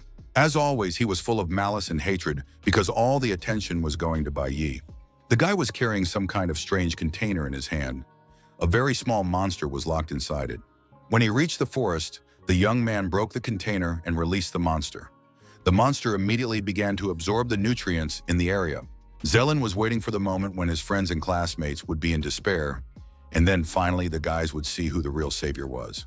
After a while, Zilin went to check on the monster he had released a couple of hours earlier, but something strange had happened. Very little time had passed, but the creature was growing too fast. Now the young man saw a huge, monstrous monster that was many times stronger and larger than a human being. Teacher Huang was seriously injured, and several other students had various injuries. But they were all losing strength because the large spider was sucking the nutrients out of them. Bai still hadn't reached the camp. In his previous life, he had already encountered scorpions. But even after rebirth, defeating such a creature required enormous effort. The monster was good at attacking and defending, and it could also hide in walls. Its strength was incredibly high, but none of the kids in the forest had a rank higher than C, so no one could handle this monster. Bai Yi understood that even if he gave it his all, he would not be able to defeat the corpse spider either. Besides, the young man didn't want to use all his strength so that other people wouldn't find out about his profession, because he didn't want to attract the attention of God. Soon, there was no one left in the camp who was in good physical shape. In an instant, all the kids were knocked to the ground. Teacher Huang realized that the creature's attack caused paralysis. The woman had no idea what to do, and her chest wound was bleeding profusely. The corpse spider was an intelligent monster. It enjoyed its victims and considered them to be very tasty nutrients. Teacher Huang couldn't let the monster devour her, so she tried to attract its attention very easily. She said that if it didn't want the monster to eat her students, it would have to use Plan B. It announced that it would start with the teacher and opened its huge mouth, which resembled a flower. The huge mouth opened over the woman, ready to swallow her. At that moment, the monster was struck by powerful sword blows. Teacher Huang saw that someone was standing between her and the corpse spider and fighting. Bai Yi tried to repel the monster's attack, blocked it, and tried to cut the toothy flower. He even managed to do so. The young man understood that this was only a brief respite, but at least for now, he was able to protect his teacher and save her from death. Bai Yi understood that the attacks of an S-class warrior were completely useless against the monster. The young man struck blows, but the corpse spider did not even move. Bai Yi changed his profession to a cloud mage and tried to restrain the monster in any way he could. He activated an ice prison, which instantly created a freeze from the air, enveloping all enemies in front of him. And indeed, for a while, the corpse spider was immobilized. By this point, the guys had recovered a little and began to get up after their paralysis. They watched in awe as Bai Yi froze the B-class monster.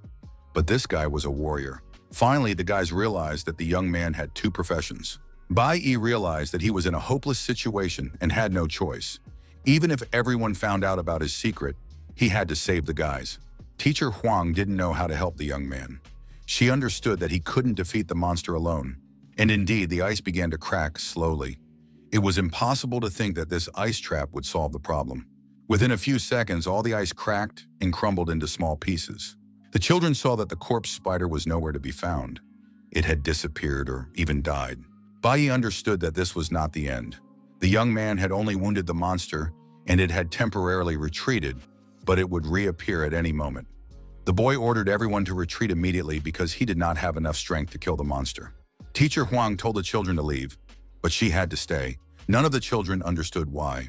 Bai Yi immediately guessed that someone else had not yet arrived.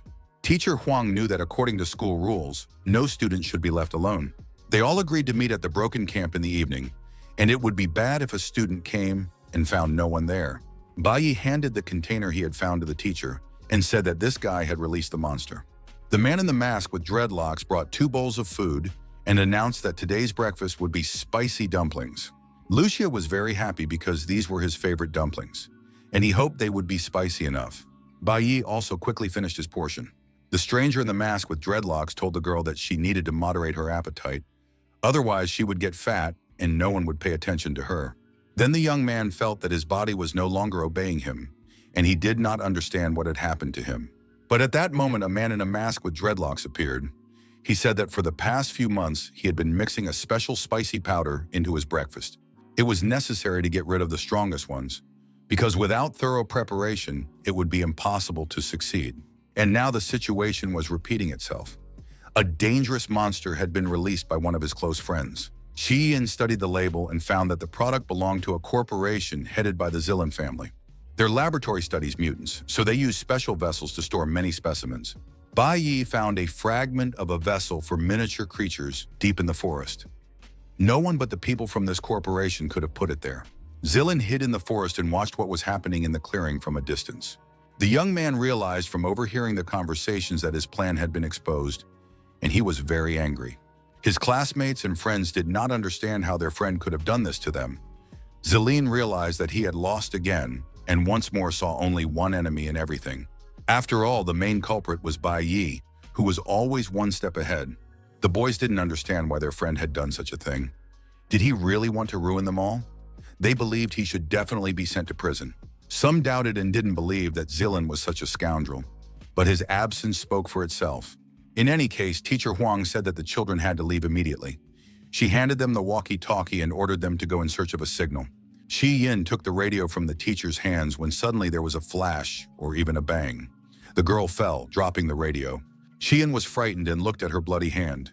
It turned out that someone had shot her. The target, of course, was not the girl herself, but the radio, which now lay on the ground completely destroyed and useless. But the trouble didn't end there. Suddenly, strange smoke bombs were thrown in the direction of the school children. They hit the ground and began to emit smoke. The children immediately began to cough violently and feel suffocated. The students smelled a pungent powder. They couldn't breathe even though they were outside. Everything around them was engulfed in green smoke and fog. But suddenly, the silhouette of a man appeared out of the fog. Bai Yi activated one of his protective functions and stood completely calm, ignoring the suffocating smoke. The stranger was wearing a gas mask and watching what he had done. Zilin, for it was he, realized that now all the guys knew that this was his doing, and no one should get out of this clearing. Bai Yi, already completely entangled in the protective smoke, approached Zilin and asked him what he intended to do. Even without asking, Bai Yi understood that the villain wanted to kill absolutely all of the kids. At that moment, the students began to feel their bodies becoming heavy. Their coughing did not stop, and they felt very ill. This was followed by paralysis. It became clear that this was a paralyzing powder, usually used to subdue dangerous animals. The children did not understand why this poisonous powder was being used against them. Zilin himself was frightened when he realized what he had done. He said that he had prepared this powder for a large spider that he wanted to destroy in front of all the children. And he wanted to do all this only because of a petty upstart, Bai Yi, his love and admiration. Zilin prepared his flaming bow and said that all his problems were constantly connected with Bai Yi. The boy pulled the bowstring and was about to shoot, while Bai Yi calmly approached his opponent without showing any aggression. Teacher Huang tried to stop the tragedy, telling Zilin that it was not too late to stop the killing. The teacher asked him not to make a mistake, because the young man had accidentally released the beast and did not really want to endanger all the children.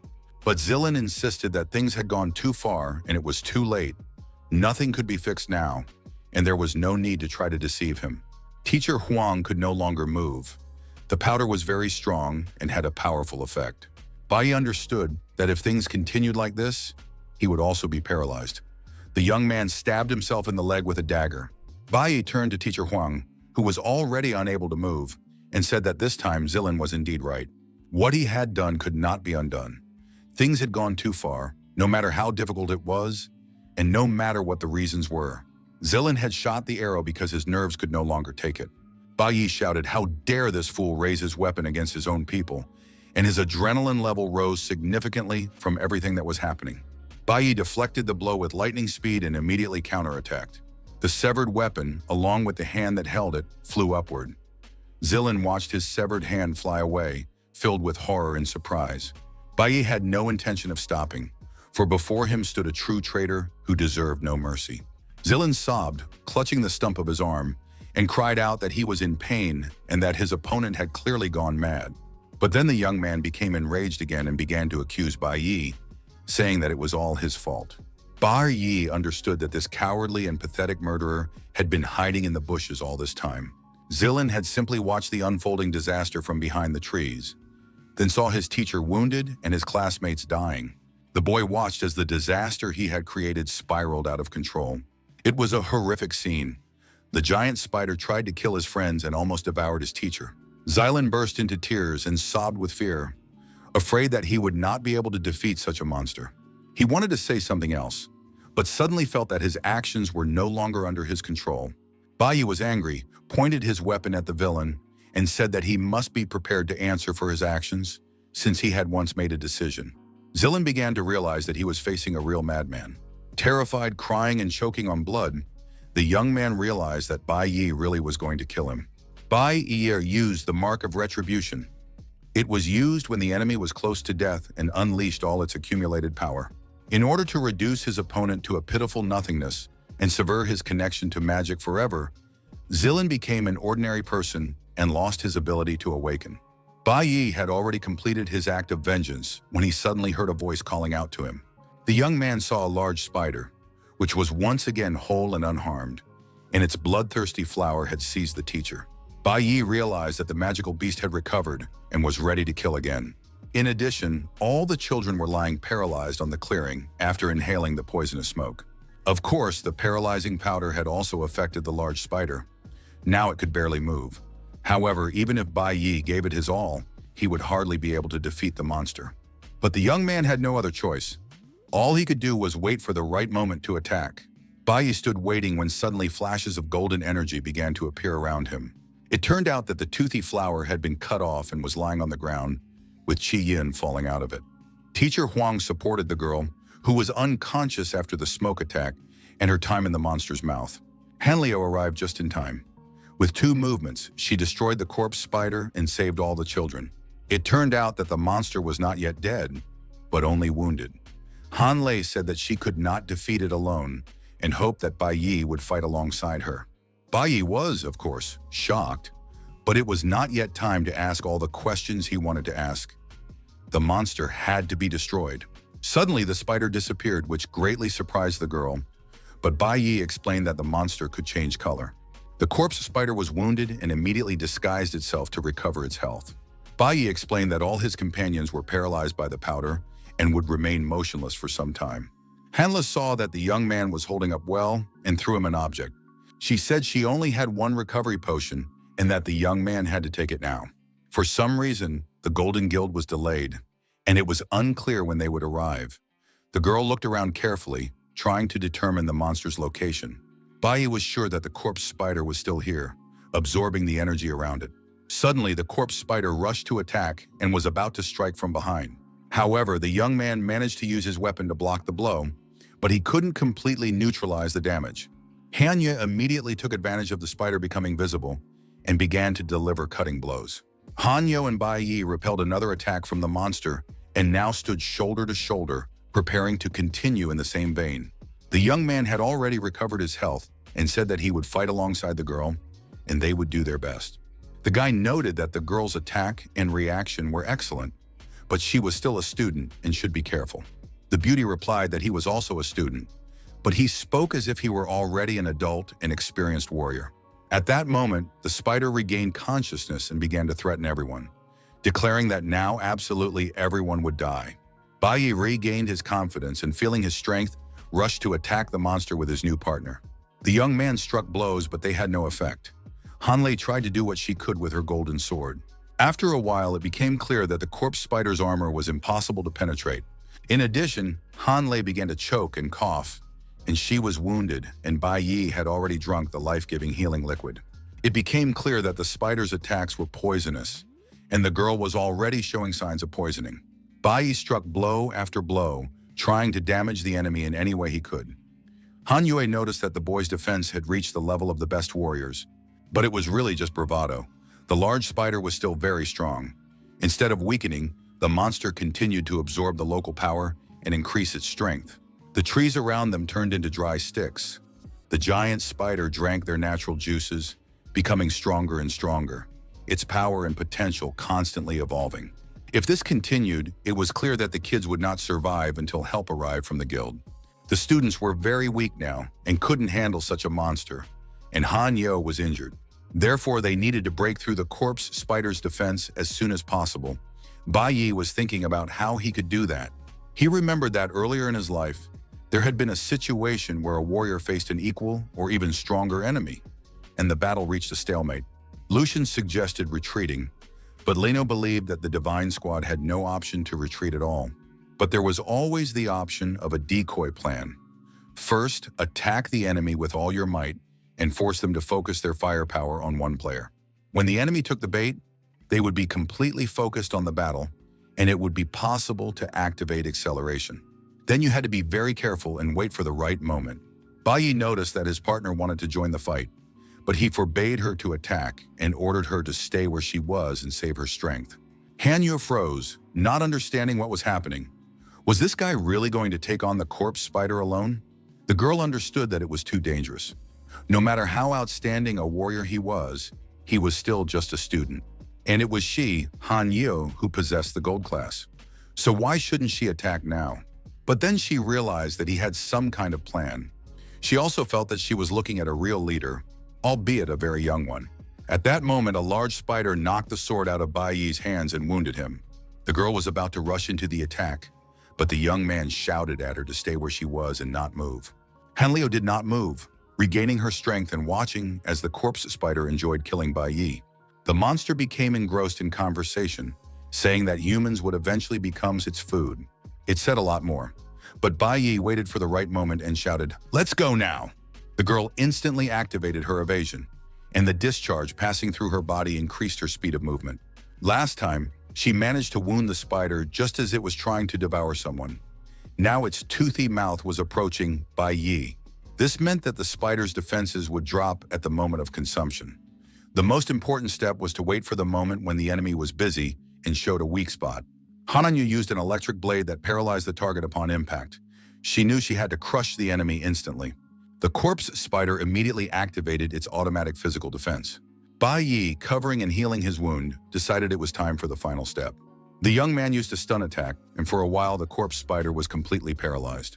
Hanlo said that her control would wear off in a few seconds, and if the creature attacked again, she would not be able to cope with it.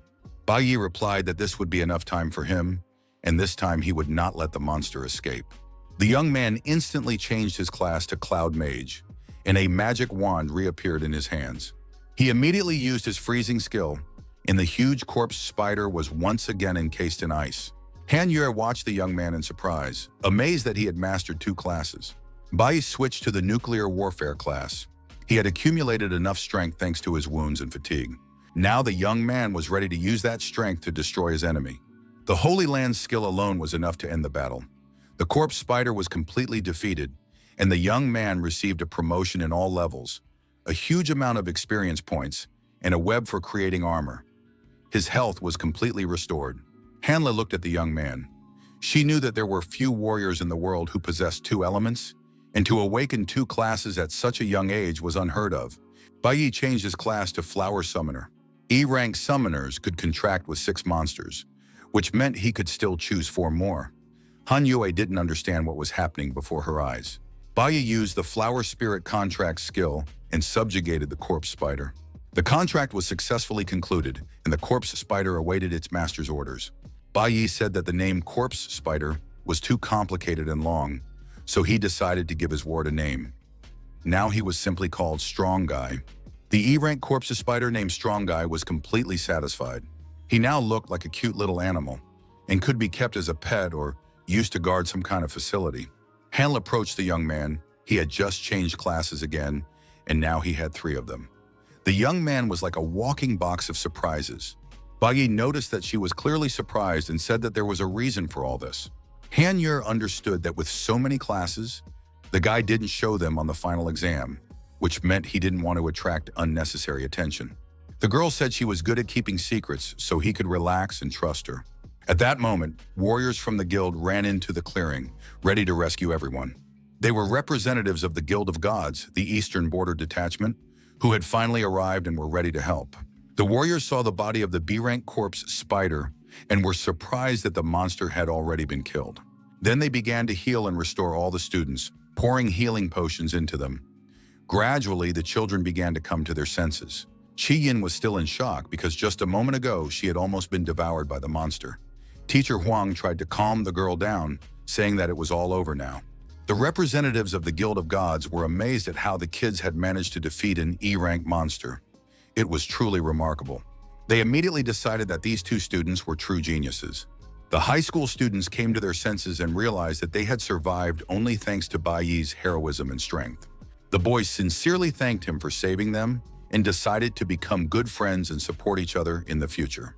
Representatives of the Guild of Gods healed their wounds and asked why Han Yue had come here alone. After all, she was the commander of the squad and should understand what was going on. It was too dangerous and the commander could have been hurt, but the girl said that everything had turned out fine and there was no need to worry. Besides, the commander should not be underestimated. She was a gold class, and such talent was born only once every few years. Hanyo listened to the admiring words of her subordinates, but she understood that today she had met a true genius.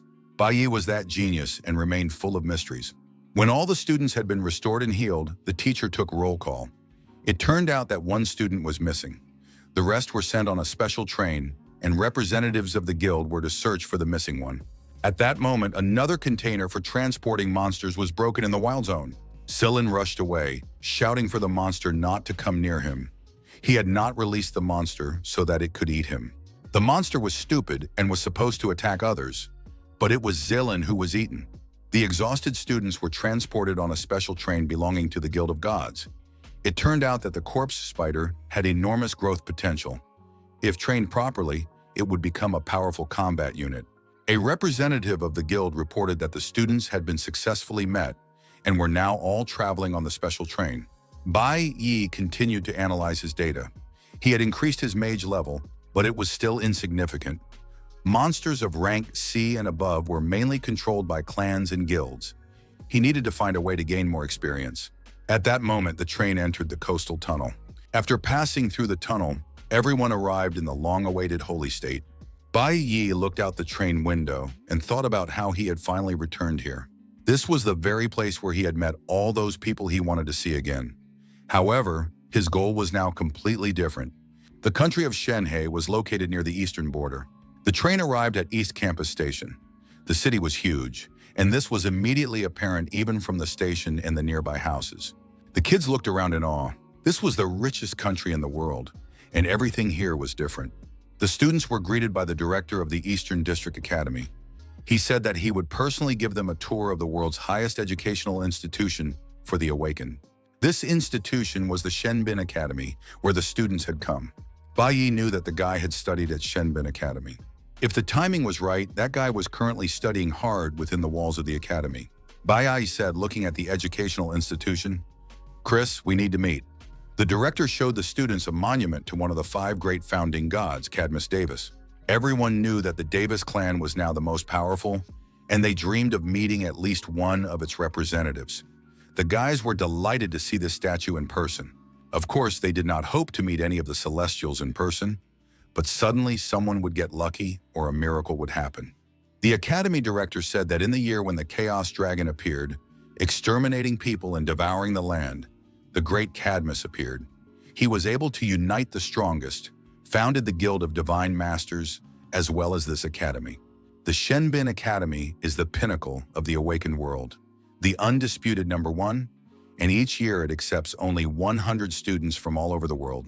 Candidates must not only have a rank of at least B, but also pass a grueling entrance exam. The students understood that they would not reach rank B, because at school they worked hard to get at least rank D.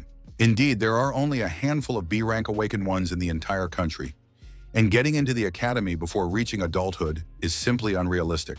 Bai listened to the director's story and realized that it was in these hellish conditions that Chris, who had graduated from the academy, had studied. The teacher brought him in and said that the students should meet their new partner, Chris. Of course, it was forbidden to share information about each other's past, but the teacher whispered that Chris was the best graduate of the Shenbin Academy. Bai Yi believed that Chris was currently studying at the academy. The young man had to urgently raise his rank, become stronger than Chris, and be sure to enter the academy. Chi Yin listened to the principal's story and recalled that Bai Yi was going to stay at this school, which meant that the young man must have had a plan. But then the girl's thoughts were interrupted by a man who asked why she hadn't visited her father right away. Chi Yin was clearly embarrassed by such attention. The academy director bowed to the man and greeted Secretary Chen.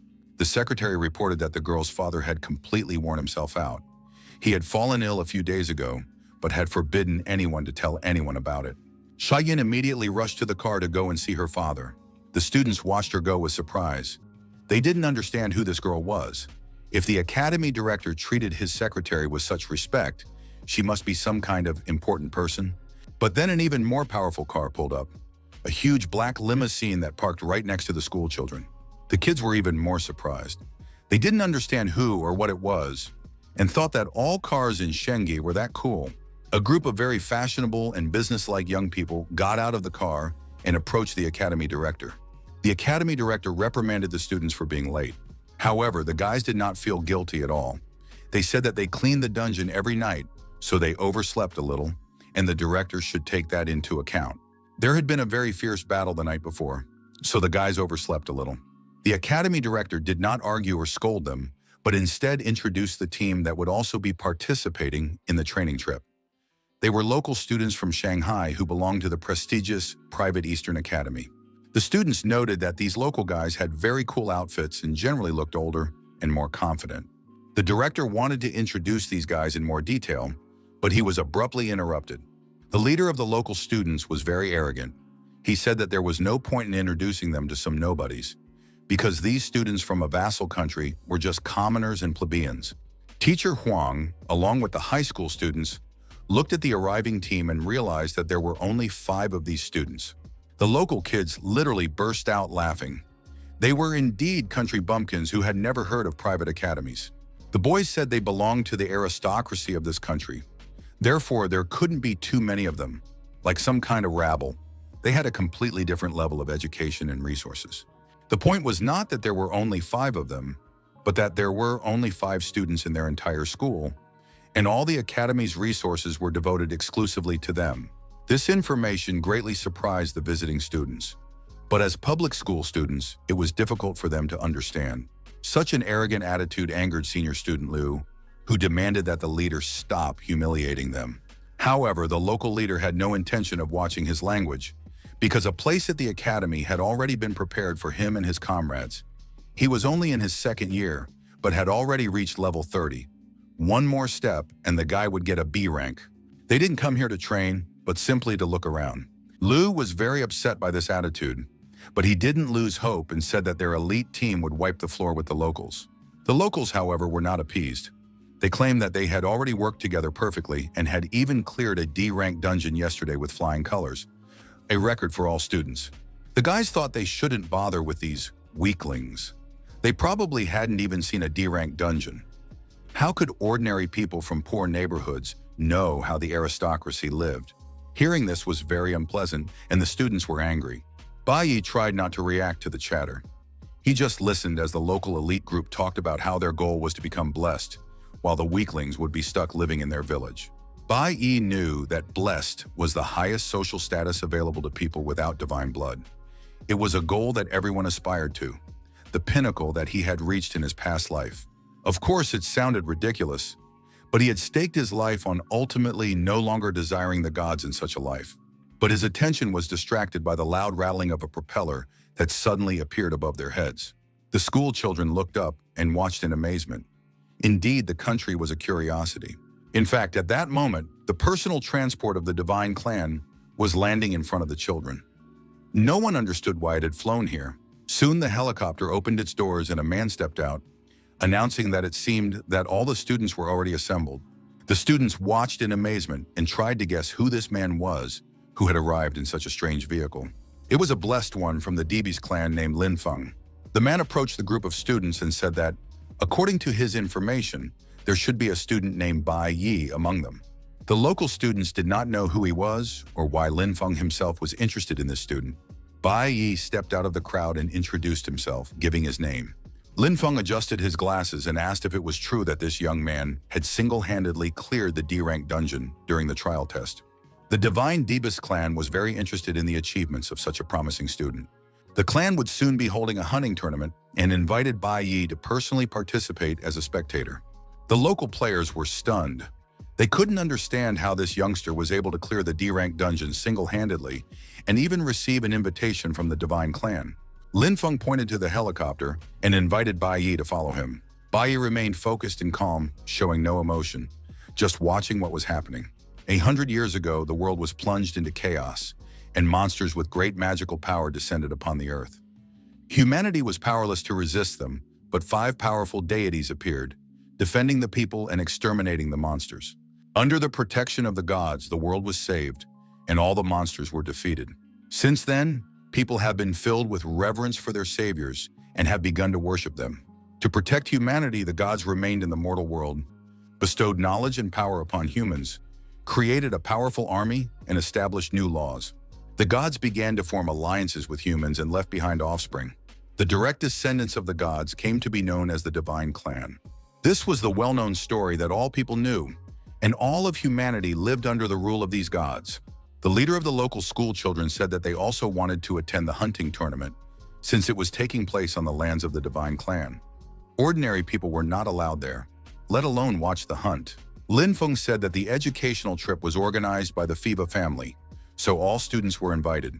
There was still time before the excursion to the guild, and anyone who wanted to could go with them. The students who had arrived were stunned when they realized they had a chance to enter the land of the gods. Even the high school students understood how cool this was, because only the nobility were allowed into this territory. They were really lucky. Lin Feng said that if everyone was okay with it, they could follow him. The divine family of Thebes owned the heavenly city. Their residence was above their domain, and they truly watched over life from above the clouds like gods. At that time, there were 5 divine families scattered throughout the world, and the Thebes family lived in this place. They were all descendants of the god Cadmus. Now they led the strongest army in the world, the Guild of Gods. In addition, they ran the Academy of Divine Weapons, so the selection and leadership of the troops rested entirely on the shoulders of the Thebes family. The awakened academies in other countries were also under their jurisdiction. The Fiva family became interested in Bai Yi because of his graduation exam results. It was clear that they were selecting the best students for their ranks. But why they chose a hunting tournament for the meeting remained a question. The divine inhabitants lived in a huge palace created from the best works of art of humanity. Genius creations from all over the world were gathered here. Bai Yi was very serious and focused. He would finally meet the divine clan again. A representative of the divine family said that his grandfather once spoke about art. Art is the only trace that humanity leaves behind. But the father of this clan representative believed that ruins were more important than art. Shin Debus, the divine heir of the First Order, personally claimed that turning everything into ruins was true art. The school children were shocked and listened silently, their mouths agape. The local kids bowed and demanded that the visitors also bow quickly, instead of staring at the representative of the god race like country bumpkins. Had they forgotten what their parents had taught them? Bai Yi knew that Shin Debus was the eldest son and the pinnacle of power in this world. After Shin Debus left the room, everyone was able to straighten up and continue on their way. All the children were taken to the central district of the heavenly city, where the hunting grounds were located. Now they finally saw with their own eyes what they had only heard about in fairy tales. The hunting grounds were simply enormous. Monstrous giant creatures were located literally behind a thin wall that seemed unreliable, but this was deceptive. Seated in their thrones were the heirs of the divine clan, as Ode and Aliode. They did not care how many participants had arrived or who they were. In another chair sat the plump Lok Jin, who ordered himself some iced coffee with sugar. Ali Jin said she didn't need anything. She was a very pretty, sweet girl. These were the grandchildren of divine families who had come to watch the hunt. Bai Yi did not expect that 3 divine families would gather on the first day. Lin Feng announced that the hunting tournament was about to begin, but first he wanted to explain the rules and nuances so that the kids would find it more interesting to watch. The entire tournament was held in a giant arena. The essence of the competition was simple. The awakened must defeat the magical beasts. The local monsters were creatures of rank that the Divine Guild had captured from all over the world, and specially raised for this day. The awakened were volunteers from different corners of the world. To ensure that the hunt was not too easy, only those who had not reached level B were allowed to participate. Everyone competed on their own behalf. 10 points are awarded for killing 1 ranked monster. The winners are determined by the final ranking. There was also a table of the value of different monsters. The students figured out that since the monsters were S rank and the participants had not reached B rank, their strengths were roughly equal. Usually, whole groups go after monsters of this level. It was immediately clear that only the truly brave had signed up for this hunt. Even representatives of the Golden Guild watched the proceedings with interest. Lin Feng said that this year the tournament coincided with a holiday. Therefore, the Dibas family had prepared a truly royal reward for the winner, which was kept in a special chest. When all the details had been explained, Lin Feng announced that the tournament would begin shortly and asked everyone to welcome the participants. This year, only 12 players entered the hunting tournament. It was immediately apparent that the most experienced and strongest hunters from all over the world had gathered. The guys looked through the list of participants and realized that they were all experienced fighters. Because it was extremely difficult to deal with a monster of their level, And here there were hundreds of monsters for only 12 people. It looked like suicide, but the reward would be substantial. High-level equipment and, if they were lucky, a gift from the gods themselves. Bai Yi listened to his companions' arguments. Although they were in awe, they still valued their lives and were afraid to even imagine themselves next to such a creature. Shin Diba suddenly turned his head toward the students and addressed Bai Yi directly. He knew that this boy had single-handedly cleared a D-rank dungeon in middle school. Not a bad start to his career. Shin Diba suggested killing a rank monster right now and showing his class. Even the local fighters were shocked. Going after a monster alone was crazy. How could the organizers suggest such a thing? Henya understood why Bai Yi had been invited to the tournament. The day before, they had killed a B-rank demon together, so the young man would definitely be able to handle an S-rank. However, Bai Yi, as always, loved to surprise everyone. He said that he would not participate in a normal level hunt. He declared that one monster was not enough for him, and since he had come here, he asked for permission to participate in the hunt on equal terms with the other hunters. The locals could no longer control themselves. They couldn't believe their ears and decided that they had imagined it all. The Oda brothers, who had come to watch the hunt, were thrilled. This schoolboy was going to participate. It really seemed incredible. Bai Yi knew that in the normal world, S-rank monsters were impossible to find even in broad daylight. The young man needed to rise to level B, and this was his only chance to level up quickly. In addition, there were 3 representatives of the Clan of Gods here today, and Bai Yi wanted them to remember him. He was going to put on the most exciting show of their lives for these spectators. Before the representatives of the heavenly clans could respond, Han Yue raised her hand and said she wanted to participate too. Her deputy volunteered to go hunting with her. Thus, a team of 3 representatives from the guests was formed. The local players did not understand what these visitors were talking about. The required level for entry was rank C, and all applicants met this requirement.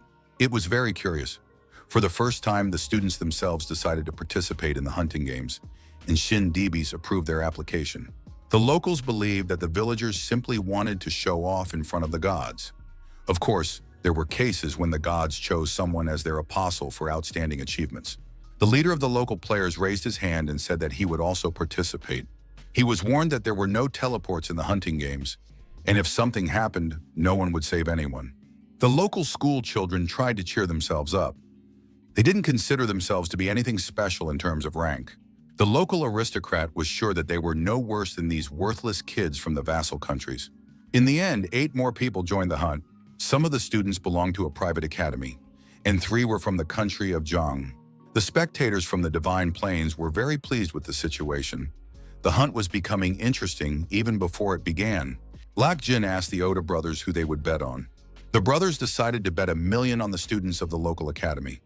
They had received an elite education, second only to their own, so these players could in no way be compared to some bugs from nowhere. Shin Dibis announced that he would personally bet on Bai Yi. One of the twins laughed. "He's an unknown upstart. It's just throwing money down the drain." Lak Jin listened to all the arguments, but he still wasn't sure who to bet on. Lin Feng was already thinking about hunting when he remembered that he had forgotten to warn the participants. Under no circumstances should they approach the central area of the dark forest. All the commotion had distracted him a little, and the new players had confused him, so he hadn't had time to give them a warning. However, it was unlikely that the players would get there. The hunt was announced and the participants entered the hunting zone. Once inside the hunting grounds, the guys split into teams and went in different directions. The players from the local academy, armed with their weapons, slowly made their way deeper into the forest, looking around. The girl mage with a wand in her hands was clearly frightened. She had never fought S-rank monsters before. Her team leader told her not to panic and not to give in to her fears. They had already defeated a D-rank boss. The strength of an ordinary S-rank monster was roughly equal to that of a D-rank boss. They just needed to work as a team, as before, and everything would work out. They had to show those village bumpkins what the real elite was made of. The team, led by Bai Yi, calmly advanced deeper into the territory, attentive, focused, but not afraid and fully armed. Suddenly, the young man felt a strange effect, as if some kind of waves were stopping him. He didn't understand what was happening, but his heart was beating like crazy, which usually happens when adrenaline rises. Hanya noticed that something was wrong with her friend, but Bai Yi reassured her, "Everything's fine. He tried to smile and said that he just felt a little unwell, but that he was fine now. At that moment, the deputy turned to the guys. "Since we're all here together, why not join forces?" He added that since Bai Yi had declined the invitation to join their team, the team leader had been feeling restless. Now the young man himself wanted them to start cooperating with him because he was worried about Han Yue and was willing to do anything to make her feel better. It became clear that Bai Yi was very devoted to his commander. He asked again, "Do you agree to join forces and work together?" A huge, monstrous dragon-like creature realized that today he would get something tasty. It flicked its long, poisonous tongue at one of the players, who managed to defend himself with his shield. It was very dangerous. The players immediately stopped, struck by the size and strength of the monster. Before the school children stood Carlowin, a nuclear mage, very strong and powerful. The leader suggested that they chase after him. It was an ice Tyrannosaurus of the S rank, which came out of the bushes and appeared before the school children in all its glory. The kids began to attack it, trying to inflict cuts and add poison. The cuts were very successful. The ice Tyrannosaurus howled in pain and bled to death. The girl mage immediately activated her abilities. She recovered from the initial shock and was ready to fight. The mage used a frost mirror that froze enemies. She shouted to her companions that this state could keep the monster at bay for a while longer. Meanwhile, her teammates took advantage of the situation and immediately rushed to attack the immobilized creature. Powerful poison arrows with a poison attribute were used, as well as a blade that released a flying blade. One of the players volunteered to finish the job, unleashing fiery energy at the frozen creature.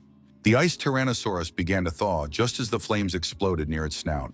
The shock wave, which had accumulated energy, threw the projectile in all directions, scattering the monster's fragments across the field. The school children realized that they had succeeded, despite their fear and tension. They killed Carlowin and received the tail and bone of the ice dragon as trophies, as well as earning points for their account. With this battle, the players confirmed that they were truly elite. They had defeated a wild S-class monster. The leader of the elite team told his comrades to help him with everything first, and only then to run their mouths. But the female mage looked alarmed. She looked at the ranking table and was clearly unhappy with what she saw. All three top spots currently belonged to the team of visiting school children. The three of them had already killed more than a dozen monsters. The local school children did not understand how this was possible, since they had just barely managed to defeat one monster together. The spectators from the divine families were dissatisfied. The much-praised elite education was not producing the expected results. The guys who had bet $1 million were now losing. Killing a monster was not easy, and the brothers were tearing their hair out in anger. They looked enviously at Shindibis, who had been lucky so far. The man had bet on Bai Yi. Perhaps he knew and sensed something. The commoner had indeed suddenly broken into the top three. Definitely, one should never underestimate the power of ordinary people. That's what Xing's father had been telling him since childhood. Lac Jin was also pleased. The guy hadn't even had to place a bet yet, and everything that was happening seemed too easy. If things continued like this, the hunt would cease to be interesting. Shindibis asked what the guy suggested to make it more interesting for everyone. Lac Jin said that he also wanted to sign up and bet on himself. But on the other hand, he couldn't risk his divine power and blood like that, so he would send his servant instead. The servant was also awakened, and the rules only allowed awakened beings of rank to participate. Lac Jin believed that mystery was the most important thing and wanted no one to even guess the truth. He ordered the monsters that had been kept in reserve to be released. If his representative did not take first place, it would be better for him to die in this forest. At that time, a galactic hippopotamus was fighting in one of the fields. The hunters did not understand where so many high-level monsters had come from. One of the hunters tried to call for help when the galactic hippopotamus almost crushed him with its powerful paw. The player begged to be saved and pulled out as soon as possible. But a moment later, a notification appeared. A player named Louis had been eliminated. The guys watching the hunt noticed with alarm that the awakened ones began to disappear from the screens one by one. They were strong, but they couldn't withstand this hunt. The representatives of the divine families, on the contrary, were excited and happy. It was clear that they were enjoying the spectacle. The Oda twins rejoiced like children. Only when there is resistance does it become fun.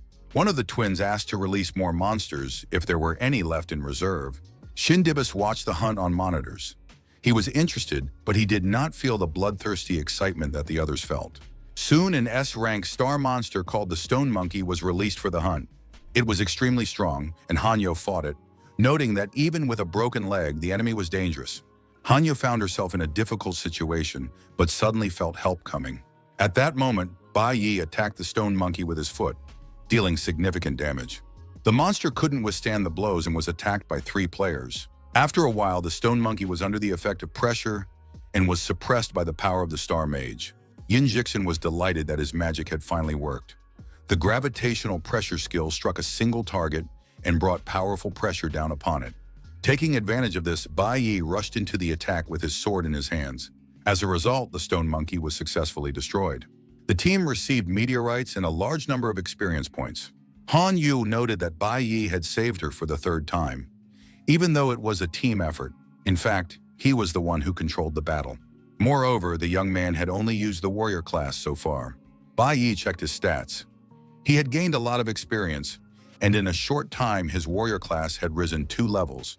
The young man understood that he couldn't just unlock the other classes. Although on this battlefield he could greatly increase his experience in all his incarnations.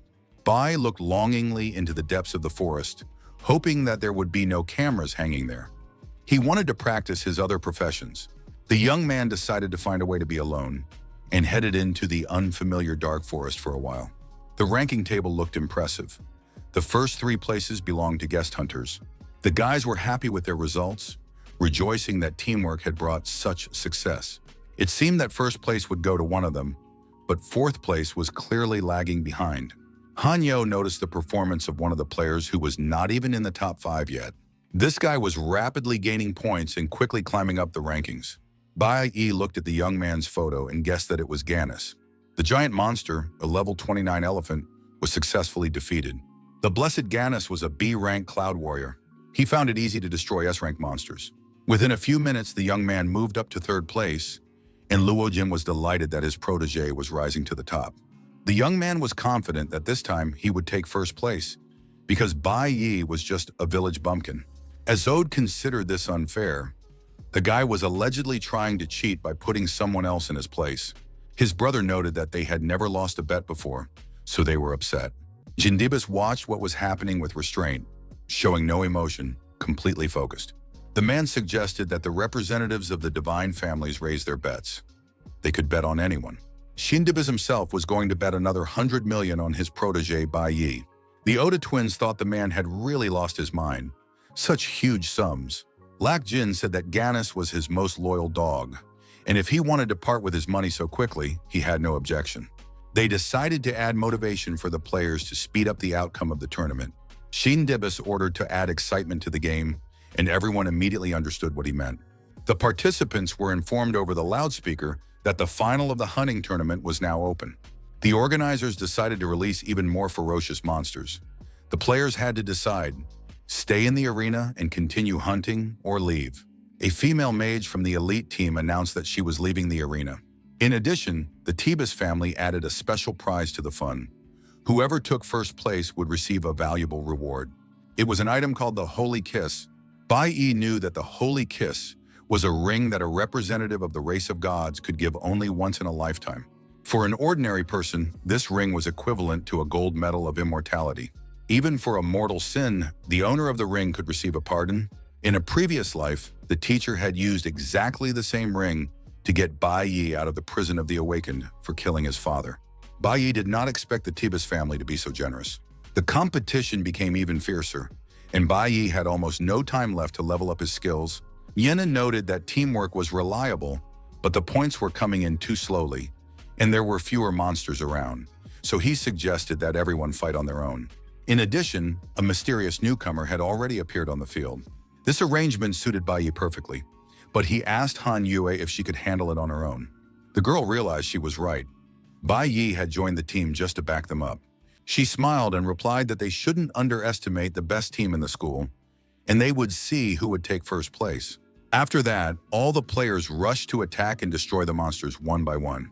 Gannis fought like a machine, completely emotionless, completely obeying his master. It was no coincidence that Lokjin threatened, if the guy doesn't take 1st place, he will die. The Divine Lodges watched the hunt, but Lak was the most delighted of all. After all, it was his dog who was the real predator.